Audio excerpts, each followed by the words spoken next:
อมรพิรัตน์จังหวัดวัดอมรารามสันอุ้มครับ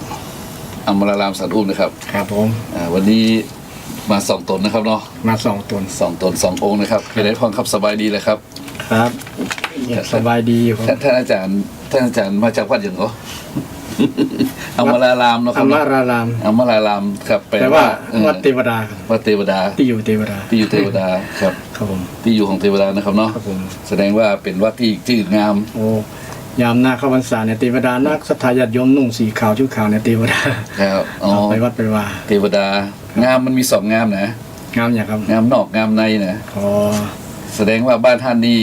งามถึงนอกงามถึงในครับงามถึงในครับงามถึงนอกงามถึงในนะครับเนาะก็ยังมีการประพฤติวัดปฏิบัติธรรมอยู่นะครับเนาะครับนี่นะครับท่านศรัทธาญาติโยมหลายนี่คือเสียงของท่านเจ้าวาดวัดอมรารามสันอุ้มท่านอาจารย์พระครูสิริอมราภิรัตน์ครับแต่บ้านเราห้องตุลุงมหานะครับเนาะครับตุลุงมหาปะแต้นะครับครับแม่นมหาปะแต้เลยครับเนาะครับเป็นมหาอย่างครับมหาจำลองนะครับปะแต้เลยครับมหาจำลองดีกว่าแต้นะครับมหาจำลองคือมหาไม่จริงนะครับเนาะจำลองเนาะจำลองจำแรงทุกอย่างเป็นของจำลองหมดนะครับสมมุตินะครับเนาะสมมุติตั้งชื่อว่าจำลองตั้งชื่อจำลองเพื่อเรียกได้ว่าคนนี้ชื่อจำลองนะครับเนาะจำลองก็เป็นสมมุติครับสมมุติแต่สมมุติก็เป็นจริงอยู่จริงโดยสมมุติไงจริงโดยสมมุตินะครับจริงโดยสมมุติครับดังนั้นจริงโดยสมมุติก็มีหลายนะครับเนาะครับผมและจริงโดยสมมุติมันจีรังยั่งยืนนะครับบ่มีอย่างยั่งยืนสักอย่างโอเคครับบ่มีอย่างยั่งยืนสักอย่างเนาะครับมันเป็นอนิจจังทุกขังอนัตตาครับมันเป็นจะนี่เลยเนาะเป็นจะนี่ครับคนที่ถึงธรรมะนี่จะเข้าใจเรื่องบัติรังยั่งยืนนะครับครับผมอย่างอู้ถึงบัติรังผมยังชอบคำนะครับบัติคำเป็นพุทธภาษิตเป็นพุทธอุทานนะครับคำอย่างที่เฮาจังไปบางสกุลเป็นติรังวัตยังกายโยนะครับปัทวิงอธิเชสติสุดโทอเปตะวิญญาโนนิรัตถังวะกะลิงคารังแปลว่าจะได้คำไหนก็กำลังจะถามท่านมาเนี่ยท่านมาเนี่ยว่าร่างกายนี้มันเป็นไงครับไม่ทีรังยั่งยืนหนอครับตามสำนวนเนาะอีกไม่นานก็จะโถมทับซึ่งแผ่นดินครับเมื่อใจไปสิ้นแล้วบุตรดังทอดไม้และทอดฟืนครับนั่นครับเนาะหาค่าและประโยชน์อันใดบ่มิได้นี่รับถังวัคลิงกลังนะครับแปลว่าบ่มีหาประโยชน์บ่ได้หาประโยชน์บ่ได้เลยนะครับเนาะกับคนเฮาตายนี่หาประโยชน์ยังบ่ได้เลยไปขายแล่แนวขายจังกิโลกันบ่มีคนซื้อหรอมีแต่คนล้นหนีล้นหนีเพราะหยังบางคนกลัวนะครับกลัวครับที่แรกยังบ่กลัวงามๆยังบ่กลัวเมื่อตายแล้วกลัวกันแต่คนแต่ก่อนสมัยเนาะมีไผตายเนี่ยโอ้บ่กล้าไปนะเดินผ่านหน้าบ้านหน้าจองกลัว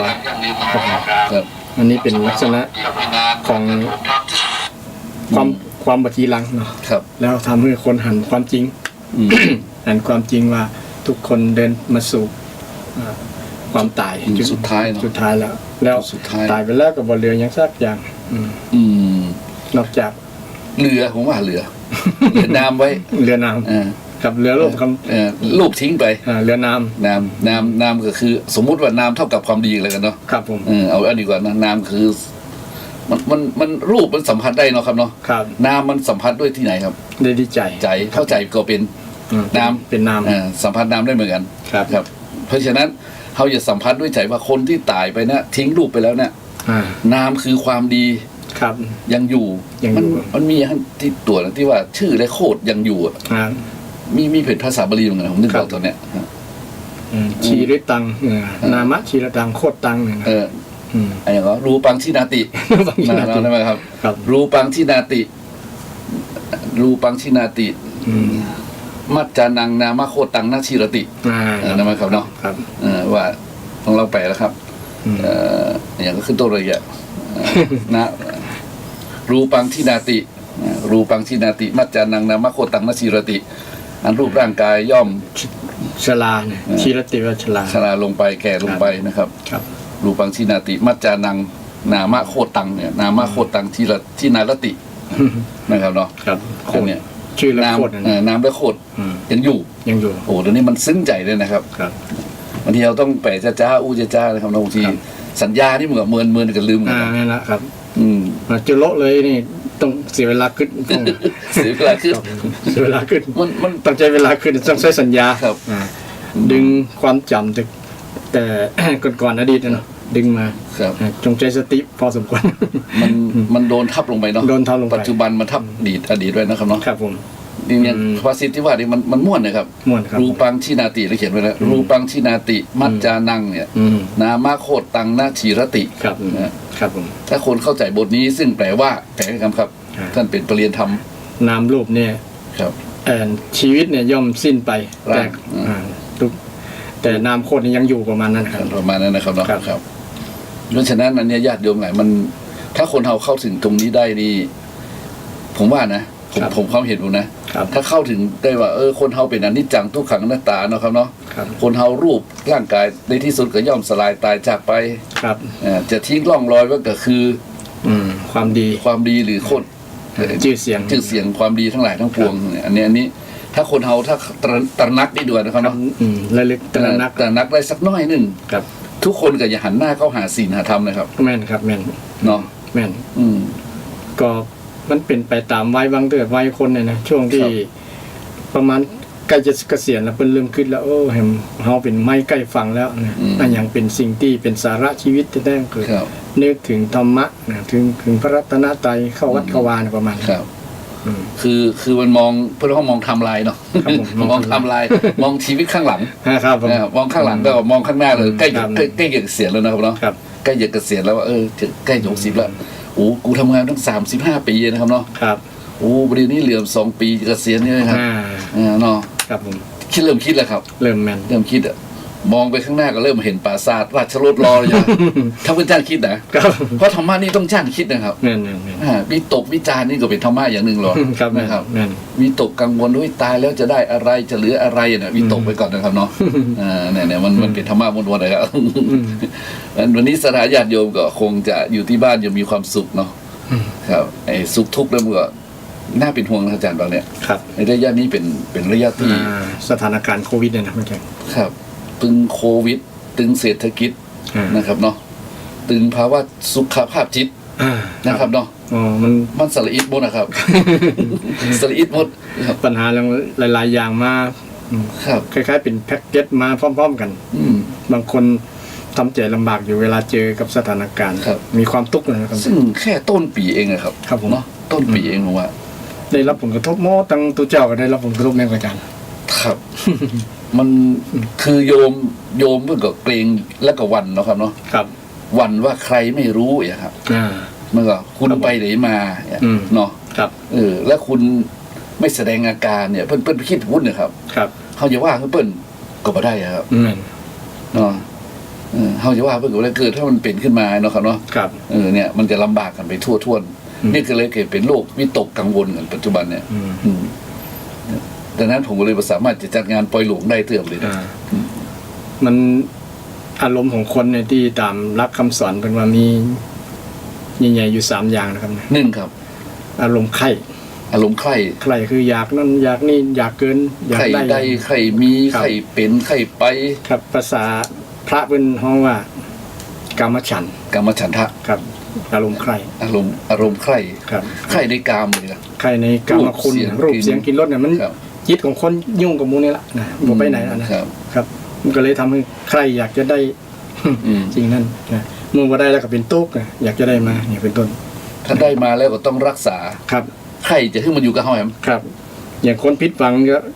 กำลังจะมีงานโควิดมาแล้วนะครับ ใครอยากได้ มันได้อย่างใจหวังนะมันก็เลยตกอยู่ไอ้อารมณ์ใครเนี่ยทำให้เป็นตุ๊กนะครับทำให้เป็นตุ๊กฟังไม่ได้ญาติโยมเลยใครได้ใครดีใครมีใครเป็นใครไป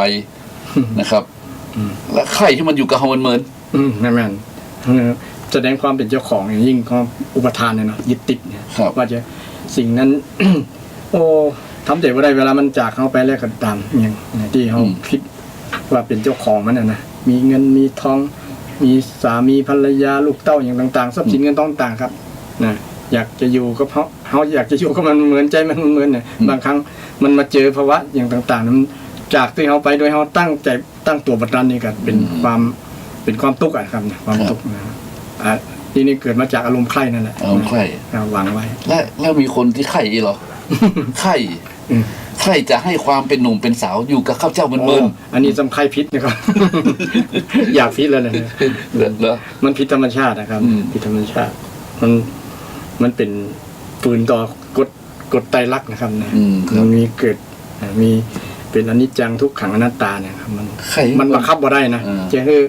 หนุ่มอยู่ตลอดเวลาก็ได้ บางทีมันอาจจะหนุ่มนะแต่เพราะว่า มันก็เป็นธรรมชาติบางคนเนาะบางคนเนี่ยเยอะหนุ่มเมินไปแก่คำเดียวก็มียังไงหนุ่มเมืองแก่คำเดียวคืออย่างมีอายุวัยต่างวัยเนาะบางคนมีวัยขนาด50-60แล้วผมยังมางอกอย่างเป็นต้นนะก็ลงตัวกับว่าโอ้ยังหนุ่มอยู่แล้วอย่างประมาณนั้นนะแต่สักกรรมเลย50-60ไปแล้วมันแก่คำเดียวนะแก่คำเดียวมีอ่ะอาจารย์แก่โอ้ยนะอินคนเดียวนี่เลยแก่คำเดียวนะมันแก่คำเดียวคล้ายๆปลูกผลไม้ปลูกพืชอย่างต่างๆเนี่ยมันก็ดูเจริญเติบโตเป็นธรรมชาติของมันนะแต่สักช่วงนึงมันเดินมาคล้ายๆมันใบหล่นยังตายไปไวกว่าต้นที่เคียงข้างประมาณนั้นนะใบแห้งใบหล่นบดคุณภาพของ ชีวิตของมันน่ะมันบ่ยั่งยืนเหมือนกับต้นอื่นๆแต่ที่มันจะดูลักษณะภายนอกแล้วแต่ที่มันจะต้นไม้ต้นนี้น่าจะอายุยืนเหมือนต้นอื่นๆประมาณนั้นแหละก็เลยเป็นเหตุที่ว่ามันแก่ฉับพลัน แก่ฉับพลันแบบนั้นก็มีคนเอาเช่นกันบางคนนี่ค่อยๆแก่กำไรตามวัยก็มีอยู่หรอกบางคนอายุ80แล้วเคี้ยวยังเต็มปากอยู่ก็มีอาจารย์โอ้อันนั้นเป็นบุญของเปิ้ลครับไม่ก็ครับครับมีครับมีครูบาอาจารย์บางรูปเนี่ยบางตนเนาะครับโอ้เที่ยวเปิ้ลยังบอลอนสักเล่มเลยเนี่ยแสดงว่าบริหารสุขภาพมาดีสุขภาพมันดีเนาะครับแต่เป็นบุญด้วยแล้วผมก็บ่งอกอย่างผมมันต้องไปย้อมอย่างบ่งอกเลยถ้าอู้ในวิทยาศาสตร์นี่เปิ้ลรักษาสุขภาพเปิ้ลดีครับเป็นคุมอาหารดีครับผมนะครับเนาะแต่ถ้าผมอู้ถึงกฎแห่งกรรมโอ้โหตัวนี้ไปไกลเลยครับไปไกลเลยเรื่องกรรมเก่านี่นะครับไปไกลเลยอ่ะครับเป็นเรื่องละเอียดอ่อนมากเขาต้องว่าไทม์ไลน์ของเพื่อนทำละแน่นที่ได้สร้างบุญสร้างกุศลไว้นะครับเมื่อกี้อาจารย์ถามว่าใครแบบนี้มันเป็นจะได้ก็คือมันผิดธรรมชาติเนาะผิดกฎของธรรมชาติใครกับใครหนุ่มตลอดแล้วใครเป็นหนุ่มโอ้อยากจะบางคนก็อยากจะหนุ่มใหม่แล้วอย่าไปแก้ตัวที่มันอดีตที่ผิดพลาดมานะแค่หนุ่มใหม่สักคำประมาณอยากจะใช้ชีวิตใหม่นะประมาณนั้นนะหรือบางคนที่มันรวยๆเนาะครับผมคือได้โอ้ถ้าเรามีเงินมีทองเนี่ยบริหารทรัพย์สินให้มันเป็นไปเป็นประโยชน์กว่านี้จะดีประมาณนั้นนะก็มีบางคนนะก็คิดถึง อดีตแล้วมาจะมาทำอดีตให้มันคืออย่างเดิมมันเป็นไปไม่ได้นะเรียกร้องเวลาคืนนะเวลาก็ผ่านไปเป็นธรรมดาอันนี้ก็อู้เรื่องเกี่ยวกับเรื่องใคร่นะครับนะอยากให้มันเป็นไปอย่างใจคิดครับผมนะครับมันก็เลยเป็นตุกอารมณ์ของคนเนี่ยนี่ประมาณนี้ครับอย่างข้อแรกและข้อที่2ก็คืออารมณ์โกรธมันเป็นไงครับพออารมณ์โกรธนี่อารมณ์เดือดแล้วกันมันบ่พอใจภาษาพระเพิ่นใจว่าใดครับภาษาพระเพิ่นเพราะว่าพยาบาทนี่ผูกโกรธพยาบาทะผูกโกรธทีเดียวเนี่ยไม่ใช่โกรธธรรมดาผูกโกรธเลยไว้เวรเลยครับเนี่ยพยาบาทะเนี่ยนะพยาบาทเนี่ยนะจองเวรแล้วกันแล้วนะไม่ใช่โกรธธรรมดานะมันผูกไว้เลยนะผูกไว้กับยึดกับใจตัวเก่านะบ่ซะบ่วางซิเนี่ยมึงหันหน้ามาได้ก็จะนะชำระแค้นประมาณนั้นนะหรือว่า ภายไทยทำให้พิษใจต่างๆเนี่ยมันผูกเขาผูกไว้เลยเป็นเรื่องของ ความโกรธความโกรธนี่อันตรายนะถ้าโกรธมาบอกว่าภัยนะโกรธขึ้นมาแล้วก็ทำให้มีแต่หายนะทั้งสองฝ่ายทั้งคนโกรธและคนถูกโกรธด้วยเหมือนกับน้ำมันกับไฟราดเข้ากันปุ๊บระเบิดทันทีเดี๋ยวนี้คนโกรธและคนถูกโกรธนะคนถูกโกรธนะครับคนโกรธและคนถูกโกรธเป็นหายนะของสองฝั่งนี่เลยสองฝั่งเลยครับบ่มีไผได้อย่างเลยมีแต่หายนะทั้งสองฝ่ายคนโกรธกับหายนะครับเดี๋ยวนี้บ่ใช่โกรธคนนอกนะคนในครอบครัวพ่อแม่ลูกกันก็ยังโกรธทั้งกันอันวันนั้นดูข่าวพ่อแม่บ่พอใจลูกเอาตีเอาอย่างไปแปลงปั๊มน้ำมันอะไรเงี้ยดูข่าว แล้วยังมาเอาเก็บการเจ้าพ่อแม่ก็เลยประท้วงเขียนป้ายนะแต่โคทั้งลูก เพราะว่าลูกพวกนี้หรือคนที่เขียนไว้นะเป็นอารมณ์ที่พ่อแม่อันนั้นอาจารย์มาเปิงก่อนที่พ่อแม่จะโคทั้งลูกแบบนั้นนะ อันเปิงกับเปิงนี่มัน สมเหตุสมผลก่อน มันแบบสมเหตุสมผล แต่สำหรับเฮานะครับ แต่สำหรับเพิ่นอาจจะสมเหตุสมผลกับเพิ่นเพราะว่าเรื่องทรัพย์สมบัตินี่มันเป็นนะครับเนาะเงินทองเข้าของนี่มันแบบออกเข้าไข่ออกไผ่นะครับบางทีพ่อแม่ลูกก็ต้องมาฆ่ากันตายด้วยสมบัติเล็กๆน้อยๆมันนี่นะครับเขามองเข้าไปนะครับเขามองเข้าไปว่าเป็นสมบัติเล็กๆน้อยๆสมบัตินอกกายเนาะแต่ของเพิ่นเป็นเรื่องยิ่งใหญ่ครับอย่างนั้นถ้าถึงตรงนี้ก็คำว่ามันทำร้ายทั้งสองฝ่ายไม่นะครับเนาะทำร้ายถึงคนโขดและคนถูกโขดครับมาได้ดังใจก็โขดไม่นะครับอาจารย์โคดบ่อยปะผมนี่โขดบ่อย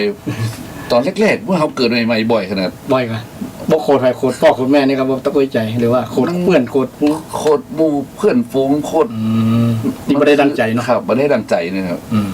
แล้วตอนหลังมาก็เริ่มรู้ระยะห่างว่าเขาเริ่มห่างความโกรธได้พร้อมครับเพราะเขาเริ่มเจริญสมถกรรมฐานเนาะเริ่มเจริญวิปัสสนากรรมฐานแล้วแต่เขาฝึกขาขันมาด้านนี้พอมันโคตรเขาเริ่มหู้เลยครับอ๋อให้เรื่องโคตรเลยครับบางทีบอกหู้นะแต่โคตรไปแล้วเนี่ยหู้แล้วทีหลังหูมันเสียพลังเยอะนะครับมีวิธีแก้ก็แก้โคตรมีครับมีอย่างไรครับมีสติครับสติสติตัวเดียวครับสติมาเวลาโกรธเนี่ยนะครับหายเลยเนาะโคตรคือนี่ครับคือเรื่องมันเป็นนี่คือสมมติว่าเขาต้องพูดว่าตาหูจมูกลิ้นกายใจเนาะครับแล้วก็ตาหูจมูกลิ้นกายใจเนี่ยเขาเป็นนักปฏิบัติเนี่ยนะเขาหูครับว่าเวลามันไปผัสสะหรือสัมผัสกับรูปเสียงกลิ่นรสโผฏฐัพพะเขาเนาะแล้วเขาเกิดเวทนาครับถ้าไปสัมผัสกันแล้วเนี่ยมันอย่าให้เขาบางทีนะครับให้เขายินดีกับมันเหมือนครับแล้วบางทีแต่ทำให้เขาแบบชอบกับมันนะครับมันยินดีกับมันต้องยินร้ายด้วยยินร้ายยินดีแล้วยินร้ายแล้วเฉยๆทำกรรมหนึ่งนะครับเพราะฉะนั้นคนที่ฝึกมาแล้วในที่ประเด็นที่ถามตะกี้นะครับแล้วว่าเขาหูตันมันได้มีวิธีห้ามไม่ได้ๆนะครับเขาก็หูปุ๊บเลยอ๋อด้วยสติครับด้วยสตินี่สติจะยุดทันทีเลยเนาะครับสติมันทันทีเลยครับมันทันทีเลยมันพอมันได้ฮับเสียงเฮ้ยสูว่าเสียงชอบใจเนาะเสียงสรรเสริญเนาะเขาหูทันทีนี่เปิ้นยอนี่เปิ้นสรรเสริญอย่าเหลืองเขาเบรกตัวเก่าได้และทำนองเดียวกันเกิดมันว่าร้ายเนี่ยคือดูว่าร้ายหรือใส่ความปุ๊บเขาบอกนี่มันแบบจริงหรือนี่มันจริงแต่เขาโง่ไปใช่ไหมเขาส่งแล้วเองครับมันจะลึกได้คนเดียวมั้งครับเรียกว่ารู้ทันความโกรธคำว่ารู้ทันความโกรธรู้ด้วยสติครับครับผมแล้วก็ทำให้เขาเนี่ยสามารถระงับยับยั้งได้ครับระงับยับยั้งได้ครับโอ้สาธุครับอันนี้เป็นวิธีปฏิบัตินะครับปฏิบัติใจอยู่ครับใจอยู่ตรงนี้อยู่คือต้องเป็นธรรมังสารนังคัจฉามิตัวนี้เลยครับครับมันครับสติเลยครับมันเป็นเครื่องยึดเหนี่ยวเลยครับคือเหมือนมันคำว่าสติคำว่าทรงไว้อยู่เนาะครับทรงไว้อยู่ครับระลึกได้ตลอดเวลาอ่ะมันจะช่วยเราตอนที่เราเนี่ยครับตาหูจมูกลิ้นกายใจไปสัมผัสไปกระทบกับรูปเสียงกลิ่นรสโผฏฐัพพะนะครับทันทีทันใดกับทันทีทันใดนะครับเหมือนแก้ปัญหาตัวเก่าได้เพราะฉะนั้นสถาญาติโยมเนี่ยเลยถ้าอยากจะถือได้ตรงนี้ก็ต้องมันฝึกสติมันฝึกสติเจริญสตินะครับเนาะอันนี้อวดแล้วอย่างอื่นผมรักครับอย่างแผ่เมตตานี่ช่วยได้เวลาโคตรอย่างแผ่เมตตานี่มันเป็นอารมณ์ที่หลังนะครับอารมณ์ที่หลังครับเขาอู้ถึงปฏิบัตินี่นะช่วงที่คณะเกิดอารมณ์โคตรนี่เจริญสติก่อนเลยครับยังนะแต่เมตตานี่ต้องเจริญที่หลังครับเมตตานี่มันแล้วแต่กรณีเหมาะแล้วแต่กรณีสมมติว่าเขาระลึกได้เนาะครับเขาอย่างยกตัวอย่างที่น้องมาคันธิยะก่อนครับมาคันธิยะก็เป็นป้าเป็นรุ่นอุ้ยจังเนาะ 2,500 กว่าปีเนี่ยเนาะมาคันธิยะที่ด่าพระพุทธเจ้านะนี่ก่อนมาคันธิยะก็ไข่ที่ถูกน้ำเนยราดแล้วแบบเป็นอย่างนั้นนางสามานวดีก็ศิริมากันเนาะกับอุชุตลานะอันนั้นที่ว่าแผ่เมตตาเขาต้องนางอุตราครับนางอุตรากันเนาะครับที่บอกว่าฉันไม่ได้คิดประสงค์ร้ายกับคุณเลยเนี่ยครับนางศิริมานี่มีเจตนาโคตรจะยึดครองผัวเปิ้นจะยึดครองผัวเปิ้นครับ เข้าใจว่าเป็น แสดง ก็จ้างมา จ้างมาให้ดูแลเป็นไอ้นางน้ำบำเรอโสเฟนีเนาะ กุ๊กเพียงแต่ที่ว่าน้องคนนี้ไปใส่บาตร ครับ นะครับเนาะ ครับ นั่นแหละแล้วถึงคราวนั้นมาก็ไปยึดตัวเป็นว่าสมมุติสัจจะไปอย่างเงี้ยก็เป็นความจริงเนี่ย แค่หันในสามีกับภรรยาเป็นไข้หัวกันนี่เนาะแค่หันสามีเลยไข้หัวหันภรรยาแล้วก็ไข้หัวด้วยนะครับภรรยากำลัง มอมแมมอยู่ มอมแมมทำครัวอยู่ ต้มน้ำต้มนมอยู่อย่าง ผัวนางอุตรานี่หันกับโอ้ยนางนี่อย่างมันนั่นนาตลกตะวันนะนางน่าจะอยู่สบายบ่ชอบนะ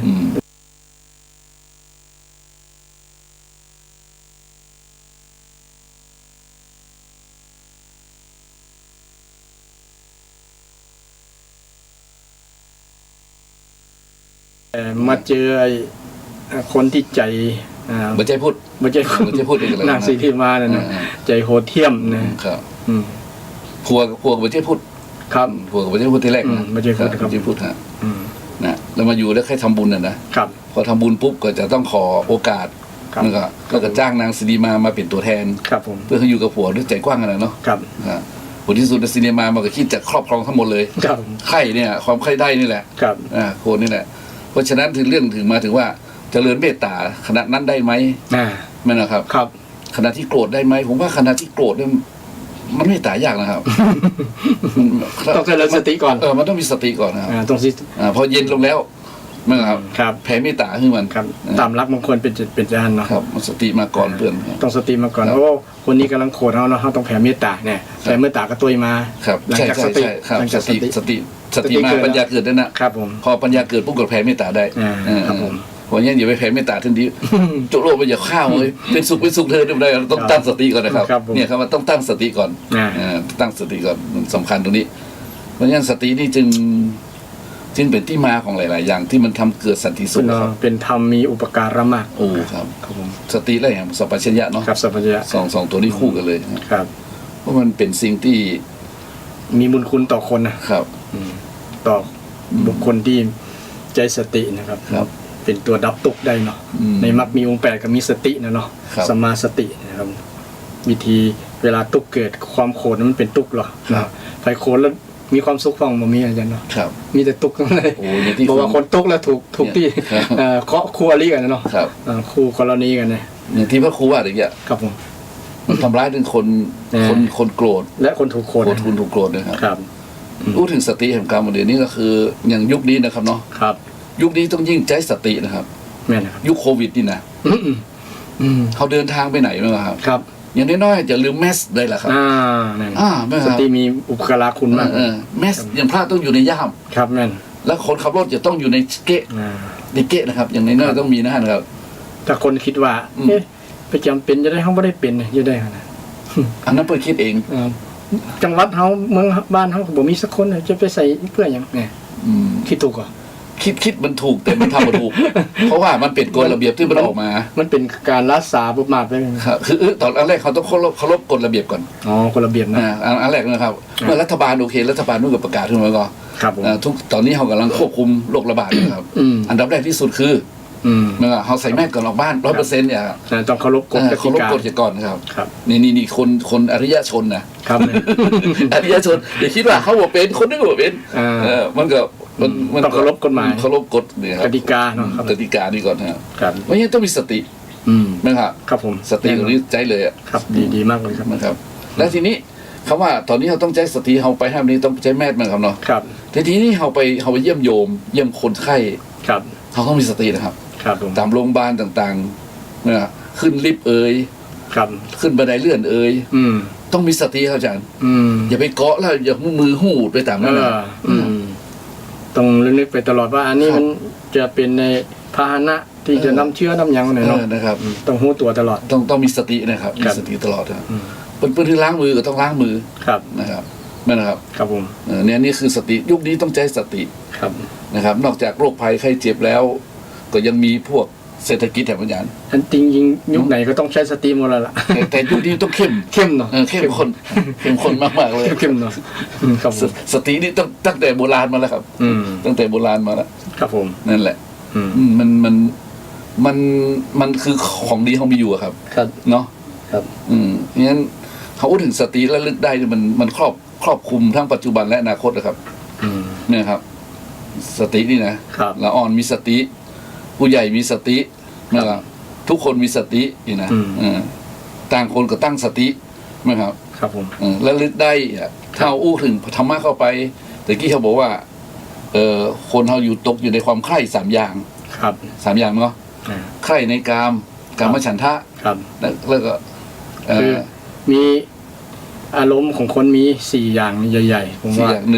1อารมณ์ใคร่ครับอารมณ์ใคร่2อารมณ์โกรธภาษาก็เมืองโกรธเนาะ ใคร่และโกรธจะเอาเป็นคอนี่ขอเลยเนาะ ใคร่แล้วก็โกรธนี่ขอใคร ใครนะครับโกรธแล้วก็มาที่นี้มาเคลิ้มครับ จะได้เคลิ้มครับ ภาษาพาเพื่อนเขาว่าฟุ้งเดี๋ยวเครียดก่อนอ๋อครับเครียดก่อนโกรธและเครียดครับมี5 อย่างก็อารมณ์1ใคร่2โกรธครับ3เครียด4เคลิ้ม5ค้างอารมณ์ค้าง6ครั้งเลยนะมุมครั้งนี้อยู่ไข้แล้วครับเนี่ยอยู่ในไข้แล้วอธิบายครับ1ใคร่1ใคร่นี่ก็คืออูไปแล้วในต้นเนาะว่าใคร่ในรูปรสกลิ่นเสียงในหน้าตาหูจมูกลิ้นกายใจเนี่ยนะเรื่องอารมณ์ใคร่ถ้าอารมณ์โกรธนี่ก็เกิดจากการบ่พอใจการพิษกันต่างๆโดยเหตุปัจจัยต่างๆที่ทำให้โกรธนะก็เป็นอารมณ์ที่เกิดกับคนเราทุกเวลานาทีได้นะถ้าอยู่ด้วยกันมีสิ่งกระทบกระทั่งศรัทธาญาติโยมนะเป็นอารมณ์ที่เกิดกับจิตของเราตลอดนะถ้าเราบ่ฮู้ตันมันก็จะทำให้ตัวโคตรนี้ทำลายจิตใจเราตัวทำลายคนที่เราไปโคตรเป็นตัวประมาณนั้นนะอันนี้เรื่องอารมณ์โคตรอารมณ์เครียดเดี๋ยวนี้คนเครียดเยอะนะญาติโยมอารมณ์เครียดคิดต่างๆนานาภาษาพาไปน้องว่าอุทธัจจะกุกุจจะอารมณ์คิดฟุ้งซ่านทำให้เครียดได้นะเครียดนะเรื่องนั้นเรื่องนี้สปะเรื่องเศรษฐกิจเรื่องลูกเรื่องหลานเรื่องการเรื่องงานเรื่องการตกงานนี่โดยสถานการณ์โควิดเนี่ยเนาะโอ้คนที่ตกงานบ่มีการมีงานนักหลายญาติโยมเนี่ยจนมีนโยบายโครงการของรัฐบาลช่วยเยียวยาได้สักเล็กสักน้อยประมาณนั้นนะเพิ่นจะให้เดือนละแต่ได้คนละ7,000นี่เนาะเดือนละ 3,500 แต่ก็มีเงื่อนไขอยู่ว่าคนไหนอยู่ในเงื่อนไขนั้นจะได้แต่ว่าได้ประมาณ30 กว่าล้านคนก็ยังแพนหน่อยคนที่ตกงานก็จะพอมีปัจจัยเครื่องดำรงชีพอาศัยในการที่จับจ่ายใช้สอยทุนภาระนั้นในกิจการที่จะทำได้ฟ้องนี่ก็มันมาจากสาเหตุเหล่านี้แหละทำให้เราเครียดคิดต่างๆนานาคิดสะเป็ดก๋วยเตี๋ยวมะละกอพวกนั้นคู่คิดตื่นเจ้ามาก็คิดเลยจะเสาะว่าหากินตั้งใดจะกินข้าวกับยังนี่เนาะแต่ยิ่งคนหาเช้ากินค่ำนี่เป็นว่านะทำให้ต้องคิดนักคิดหลายยิ่งปัญหากับคนที่มีปฏิสัมพันธ์ต่อกันเกิดความบ่เข้าใจกันทำให้คิดนักคิดหลายคิดฟุ้งซ่านคิดฟุ้งซ่านได้คิดฟุ้งซ่านทำให้เกิดความเครียดคิดเครียดบางครั้งนอนก็บ่หลับเนาะญาติโยมลองสังเกตตัวเก่าว่าเรามีความเครียดอย่างก็ท่านผู้ฟังทั้งหลายความเครียดเรื่องนั้นแม้แต่พระสงฆ์องค์เจ้าก็เครียดเช่นเดียวกันญาติโยมก็มีเรื่องเครียดต่างๆเช่นเดียวกันกับศรัทธาญาติโยมละเพราะว่าอยู่ด้วยกันเนาะอยู่ด้วยกันเพิ่งปาสายญาติโยมมีเรื่องความเครียดพระเจ้าก็มีความเครียดเช่นเดียวกันเครียดเพราะว่าก็เอ็นดูศรัทธาญาติโยมก็ทำให้มันกึดนักกึดร้ายเช่นเดียวกันแต่ทั้งนี้ทั้งนั้นถ้าเราบ่ยึดติดว่ามันก็เป็นเรื่องของกรรมไปกรรมมันที่เราได้รับผลถึงวันนี้ก็มาจากการประพฤติพฤติกรรมของเราส่วนหนึ่งนั่นแหละที่เราเป็นเจ้าอยู่ประมาณนั้นก็พยายาม ปล่อยวางอารมณ์นั้นอารมณ์เครียดเนี่ยนึกถึงโดยวิธีเจริญสติเจริญสมาธินี่แหละสมาธิเนี่ยที่เราชาวพุทธทั้งหลายได้คุ้นเคยกับการไปวัดไปนั่งสมาธิก็ดีเจริญสติก็ดีเนี่ยซึ่งก็เป็นประโยชน์ในการที่จะทำให้อารมณ์อย่างที่ว่าเนี่ยบอกว่าจะเป็นอารมณ์ใคร่อารมณ์โกรธอารมณ์เครียดเนี่ยอารมณ์ที่3อารมณ์เครียดเนี่ยญาติโยมมีนักร้ายเดี๋ยวนี้นะเครียดแล้วทำให้เป็นโกรธได้นะโกรธในคนนั้นเพราะว่ามันเก็บกักไว้ในจิตในใจเนาะมันระบายอย่างประมาณนั้นน่ะนี่อันตรายอยู่พอสมควรถ้าเครียดแล้วนะหรือว่าฆ่าตัวตายอย่างเป็นต้นมาจากอารมณ์เครียดนี่แหละนะเครียดแก้ปัญหาบ่ออกแก้ปัญหาบ่ได้นะคิดบ่ออกบอกบ่ถูกเนี่ยเป็นอาการอารมณ์เครียดนะก็ลองพิจารณาดูให้ท่านผู้ฟังทั้งหลายนะมีก็นะถ้ามีก็เข้าใจนำธรรมะเอามาเป็นสรณะเป็นที่พึ่งธรรมะข้อนั้นก็คือสติและสมาธินี่แหละนะเป็นสิ่งที่แก้ปัญหาแก้อารมณ์ที่มันเกิดในปัจจุบันนะกับชีวิตของเราเนี่ยซึ่งธรรมะนี่แก้ได้ญาติโยมแก้ได้หมดนะต่อมาถึงวันนี้ก็ถ้ามีอารมณ์ต่างๆที่ดังกล่าวมาก็ใจธรรมะนี่แหละนะเพราะว่าเป็นลูกศิษย์ของตถาคตเนี่ยลูกศิษย์ของพระพุทธเจ้าก็ต้องเกี่ยวฟังคำสอนเพิ่นสอนไว้ว่าเวลาเรามีความทุกข์ตั้งจิตตั้งใจเนี่ยนะบอกว่าจะเป็นอารมณ์ต่างๆที่มันมากระทบกับตัวกับชีวิตของเรากับกายกับใจเราโดยเฉพาะกับใจนี่แหละใจนี่มันมาได้รับรู้ว่าอารมณ์ ที่มากระทบเนี่ยคืออารมณ์อะไรอย่างเฮาใคร่อยู่ก็คลั่งไคล้นะหลงไหลคลั่งไคล้มาเนี่ยคลั่งไคล้อย่างพ่องถ้าบ่มีคนนั้นถ้าบ่มีสิ่งนี้เฮาอยู่บ่ได้อย่างเป็นนั่นแสดงว่าเฮาใคร่แล้วเฮาคลั่งแล้วเช่นบางคนใคร่เรื่องรูปนะบ่ได้คนนี้เป็นสามีบ่ได้คนนี้เป็นคู่ครองจะบ่อยู่ละอย่างประมาณนั้นแสดงว่าอารมณ์ใคร่เฮาทุกอารมณ์ใคร่ครอบงำจิตใจอยากจะได้สิ่งนั้นมาเมื่อบ่ได้แล้วก็เกิดความผิดหวังก็มาเป็นอารมณ์เครียดแทนเครียดคลั่งใครแล้วก็มาเครียดเพราะว่าผิดหวังบ่ได้ดังใจประมาณนั้นนะบางครั้งจะมีอย่างขวางหูขวางตาเกิดขึ้นก็เกิดอารมณ์โกรธให้คนที่แม้แต่สิ่งที่บ่มีชีวิตก็โกรธให้เขาก็มีญาติโยมโกรธให้เข้าของเตะของโกรธมีอยู่นะเนาะญาติโยมผมเคยอ่านว่ามันบ่ได้ดังใจว่าโมโหนะเอาอย่างต่างๆอยู่ขวางหูขวางตานั้นเตะบนเรือสักคิดเนี่ยประมาณนั้นพออารมณ์โกรธหายแล้วโอ้โหทำบ่น่าทำเลยนะบ่น่าทำเลยชิบหายเสียสตังค์นะเสียสตังค์ไปหลายสตางค์ไปหลายบาทได้หลายหมื่นขนาดเข้าของมันแบบมีวิญญาณนะครับเนี่ยแค่โคตรมันอยู่โคตรมันอยู่แล้วโคตรไปถึงเจ้าของที่ไปวางนั่นเอาไปวางบ่ถูกตีนั่นครับผมเราอ่อนเอาแก้วไปวางที่ที่ประเทศที่วางแก้วเนาะพอตัวเก่าไปเตะเข้าใส่ครับแทนที่จะโต้ละอ่อนแทนที่จะตัวเก่าไปเตะใส่แก้วครับผมเก่าไปโต้ละอ่อนครับผมยังวางอยู่บ่ถูกตีถูกตั้งวางอย่างนี้แล้วยังบ่ตัวเก่าว่าตัวเก่าตายอยู่บ่พอนั่นนะครับครับจริงอารมณ์โกรธในช่วงกินข้าวเลยจะอดกินข้าวนะเพราะว่าไปเตะวงเข้ากันพอลูกจะพอหน้ามดโอ้ยังพ่อยังมาให้กันไปเตะวงเข้าไม่ได้กินสักคนเครียดหมดเลยเป็นอารมณ์เครียดต่อที่เนี่ยโกรธคนหนึ่งโกรธเอาลูกคนในครอบครัวสมาชิกในครอบครัวจะเครียดไปตัวเป็นตุ๊กไปตัวอย่างนั้นตุ๊กไปตัวมาจากอารมณ์เราเนี่ยแหละมันเกิดขึ้นกับจิตกับใจเขาเวลามันเกิดแล้วก็จะแยกจะได้แก้จะได้เนี่ยทางพุทธศาสนามีคำตอบอย่างตะกี้นี่ท่านอาจารย์พระครูท่านก็แนะนำให้เจริญสตินะครับสติกับสมาธิเนี่ยสติเป็นการแก้ทุกข์เนาะแก้ปัญหาความเครียดความทุกข์ความโกรธความเครียดเนี่ยต่อมาความเคลิ้มเนาะความเคลิ้มมันเด็กเคลิ้มไม่เป็นไงเคลิ้มนี่ลักษณะของจินตนาการฝันล้มแรงๆคิดเลยเปื่อยก็คิดฝันเคลิ้มนี่มันหมายว่าคล้อยตามเหรอคล้อยตามเคลิ้มมันหรือเชื่อเพิ่นจนเพิ่นเคลิ้มนั่นละเชื่อแต่อื่นมาจากของนะครับนะเคลิ้มถือว่าเป็นกล่อมเฮาจนเคลิ้มเนาะมั้ยล่ะเป็นกล่อมเฮาขายอย่างนี้สักอย่างนึงแล้วเฮาเคลิ้มคล้อยตามเพิ่นครับนิมนต์ครับเป็นประมาณนั้นครับนิมนต์ครับแล้วจะทำให้เป็น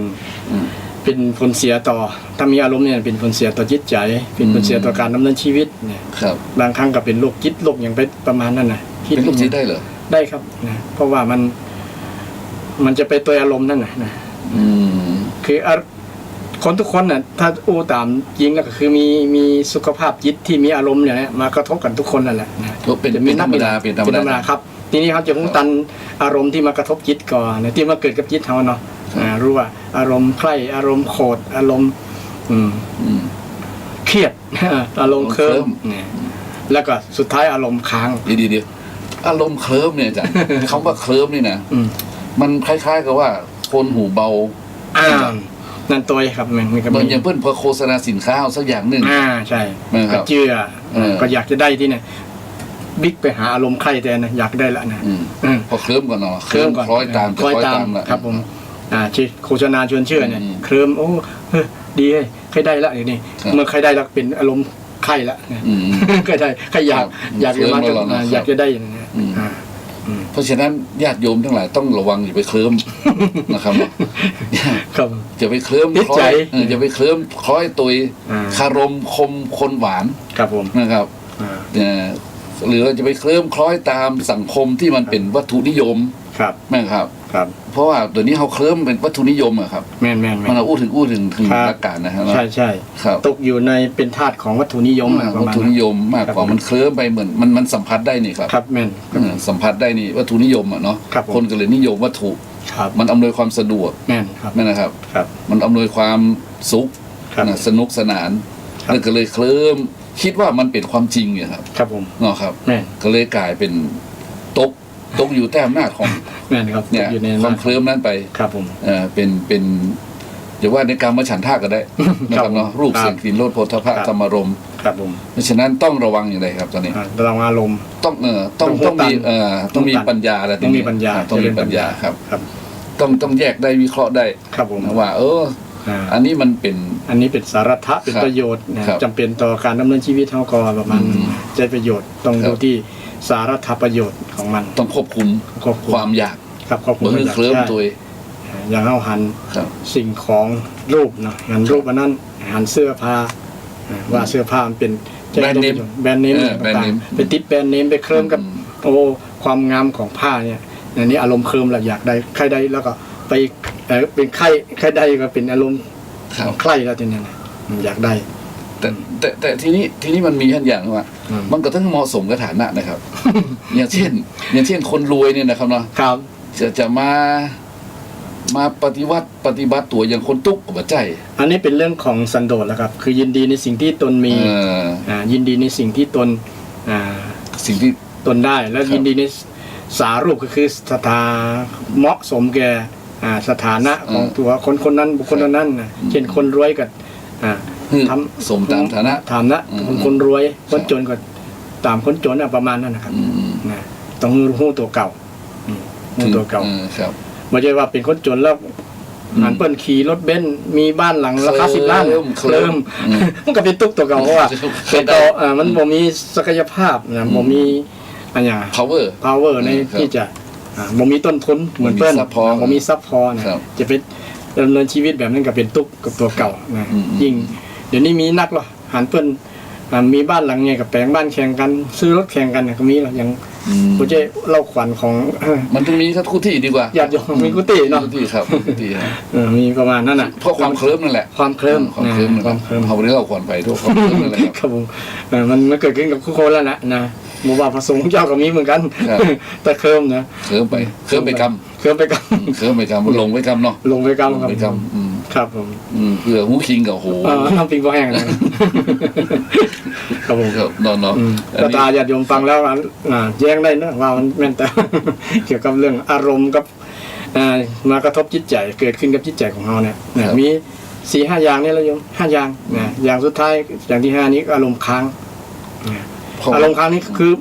มันค้างและสงสัยมันเป็นภาษาพระว่าวิกิจิจฉาเลยอาตมาเลยตั้งชื่อว่าอารมณ์ค้างยังค้างคาใจ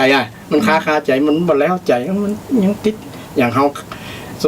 ค้างคาใจเรื่องพระรัตนตรัยเนาะส่วนมากชาวพุทธกันพระพุทธเจ้ามีแต่ก็นะเนี่ยประมาณนั้นพระธรรม ปฏิบัติแล้วได้ผลแต่ก็นะพระสงฆ์มีพระอรหันต์แต่ก็อย่างประมาณเนี่ยค้างคาใจผมจะไปถามใคร เนี่ยก็เป็นอย่างหนึ่งเหมือนกันที่เป็นอารมณ์ที่ค้างคนนั้นเนี้ยแต่ก็ถ้าเป็นเรื่องศรัทธาญาติโยมเนาะมันอูแต่ก็เนี่ยแต่ค้างคาใจแล้วนี่ผมค้างอย่างอารมณ์ค้างลุงพลเนี่ยนั่นนี่ค้างอารมณ์ค้างนะครับลุงพลกับป้าแต๋มเนี่ยป้าแต๋มเนี่ยจริงเท็จอย่างใดเนี่ยนะครับอารมณ์ค้างมันเป็นอารมณ์หนึ่งที่ค้างคาใจอย่างตุ๊เจ้าสองตนนะค้างคาใจมีสองตนไปอยู่ข้ามแม่น้ำเนาะทีนี้มีหันแม่ยิงตกน้ำแล้วแม่ยิงกำลังจะจมน้ำตายจะจมน้ำตายครับแล้วทีนี้ตุ๊เจ้าตัวหนึ่งกลัววางเฉยบอกโอ้มันบอกจะพิษวินัยนะบอกไปช่วยละปล่อยให้ตายแต่ตุ๊เจ้าตัวหนึ่งว่าตัวที่สองเขาบริมีเจตนาจะไปสอบเรื่องพอหันแม่ยิงจมน้ำตายกระโดดลงไปตุ้มเลยนะแม่ยิงขึ้นมาตุ๊เจ้าหันตนที่หันภาพไปเนาะโอ้เนี่ยได้เป็นตุ๊เจ้าไปแม่ยิงแล้วไม่ยิงตัวนั้นก็รอดตายเลยครับรอดตายแล้วเรื่องนึกว่าจะจบไปแล้วแต่แฮมตนที่บ่ได้ช่วยนั่นนะยังค้างคาใจอยู่ท่านอย่างเงี้ยนั่นนะท่านอย่างอุบาสิกาโอ้ผมวางเหมือนแล้วท่านยังบ่วางกันเนี่ยยังมาซัวกันเนี่ยเนี่ยโอ้เป็นเรื่องที่น่าคิดมากเลยว่าหยุดอารมณ์จิตใจของคนเนี่ยมันบ่วางครับมันยึดติดเรื่องนี้น่ายกตัวอย่างครับที่ว่าไม่ยิงตกน้ำนั่นนะเป็นลัทธิเซนนี่นะคุณอู๋เป็นลัทธิเซนนะเนาะครับกับทุกเจ้าสองสายไปแอลด้วยกันนะเนาะมีตกน้ำเนี่ยนะครับเนาะทุกเจ้าตัวที่หนึ่งวางเฉยครับตัวที่สองวางเฉยไม่ได้ครับคนจะตายโดนลงไปช่วยแล้วคุณช่วยได้ยังไงเนี่ยเป็นผู้หญิงถ้าโจรน้ำตายนั่นก็ฮะแล้วก็ปล่อยคือเป็นปลอดภัยแล้วก็เตียวไปถึงระยะทางถึงกุฏิโอ้โหคุณพิษเนาะบอกวางตั้งแต่ระยะทางแล้วนะครับเนาะโอ้นี่นะครับนี่ย่อๆฟังเนาะเนี่ยมันคืออารมณ์ค้างอยู่เนาะอารมณ์ค้างนี่ต้องอาศัยคนที่เป็นต้นที่จะทำให้เขาค้างคาใจนั้นต้องมาอธิบายให้เขาเข้าใจบางครั้งคนที่กำลังคาใจเนี่ยเขาขำใจอยู่ฮะนะเขาบอกเป่งบอกว่าบอกลงมันยังสงสัยอยู่นั่นนะครับคือขณะพันน่ะนะเพราะว่าขณะนี่อย่างปอนนะขณะพันนะครับขณะพันเขายกตัวอย่างกรณีนั้นเนาะโยมคนมีชีวิตกำลังจะตายนั่นแหละครับขณะนั้นเขากำลังจะตายแล้วปรมัตถ์สุดๆก็คือคนจะตายไม่มันเป็นแค่ธาตุสี่อย่างมั้งเหรอครับผมมันมีอย่างแล้วเนี่ยกระโดดลงไปว่ามันที่ไม่ยิงก็ตายสักอย่างเป็นธาตุสี่จมน้ำตายตัวเจ้าตัวนั้นคิดว่าตัวเก่าเข่งวินัยที่บทยอมละเมิดอีกประมาณแต่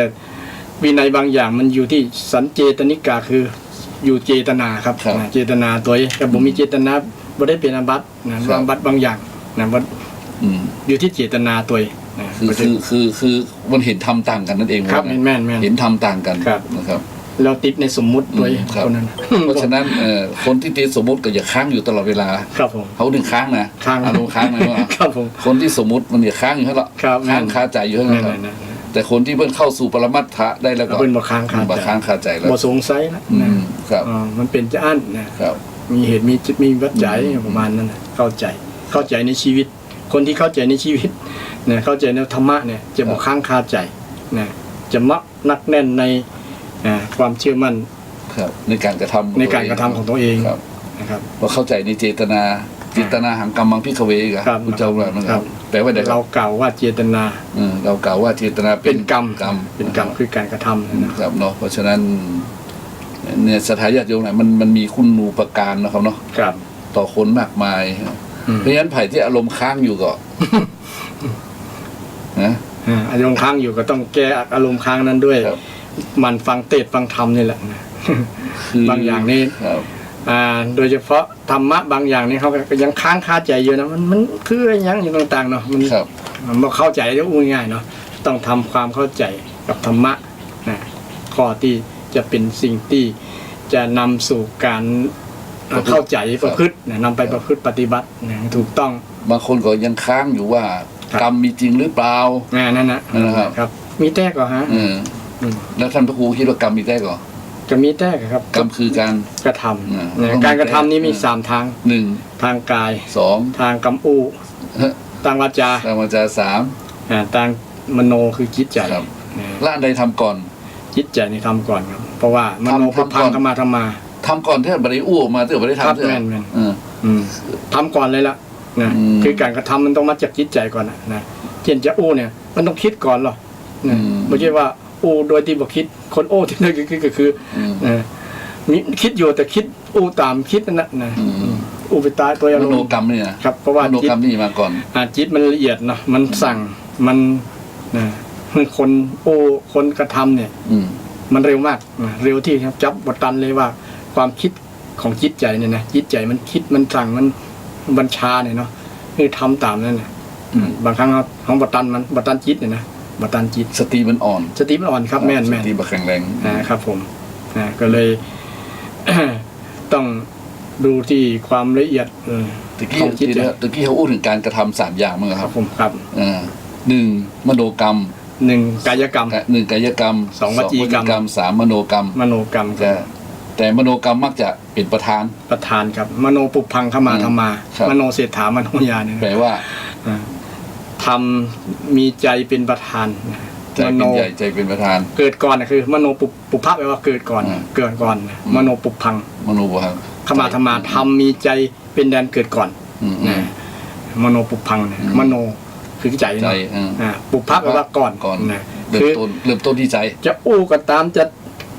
ทำก็ตามเนี่ยมันเริ่มต้นที่ใจครับใจ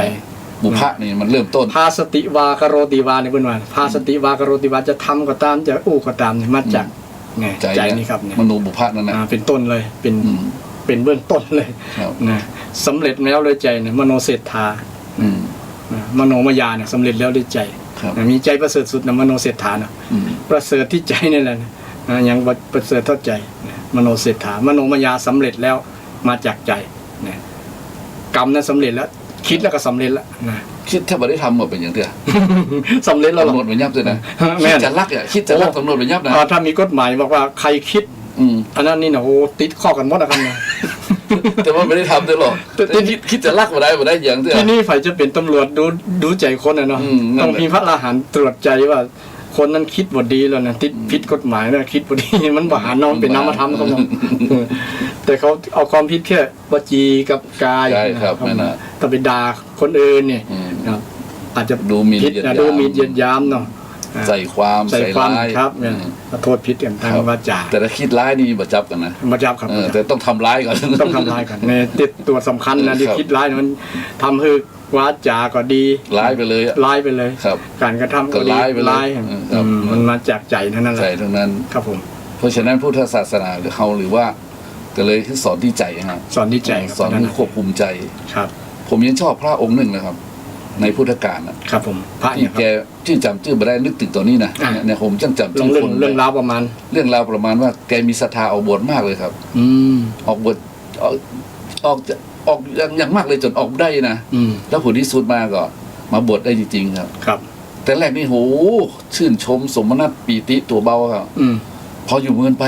เฮียนวินัยเข้าครับโอ้อันนั้นก็ห้ามอันนี้ก็ห้ามอ๋อครับพระองค์นั่นนะครับองค์นั้นห้ามว่าเลยผมใครซึกแล้วครับอย่างเราพูดเดี๋ยวนะฮะเราพูดได้เจ้าว่าใครซึกได้กับใครซึกเพราะอย่างเพราะว่าศีลมันหนักกว่าถ้าผมอยู่ข้างนอกผมรักษาได้สบายเลยแล้วพระเจ้าว่าอันคุณรักษาใจอย่างเดียวได้ไหมอ๋อประมาณพระองค์นั่นนะครับครับผมนั่นนะอธิบายเรื่องนั้นเลยครับพอดีผมมีโยมมาหาเขาจะเรื่องครับมีหมดเลยครับเรื่องใจครับเรื่องจิตใจตะกี้ท่านอาจารย์พระครูได้ยกเรื่องของตุเจ้าที่มาบวชในพุทธศาสนาว่าพอมาศึกษาเรื่องวินัยแล้วเนี่ยมันนักหลายเนี่ยศีลของตุเจ้านี่มันยังนักแค่ว่ามันอยากต่อการจะรักษาก็เลยถอดใจอยากจะซึกกับประมาณนั้นนะแต่ก่อนจะซึกนี่มีคนแนะนำให้ไปถามไปลาพุทธเจ้าก่อนพุทธเจ้าก็ถามว่า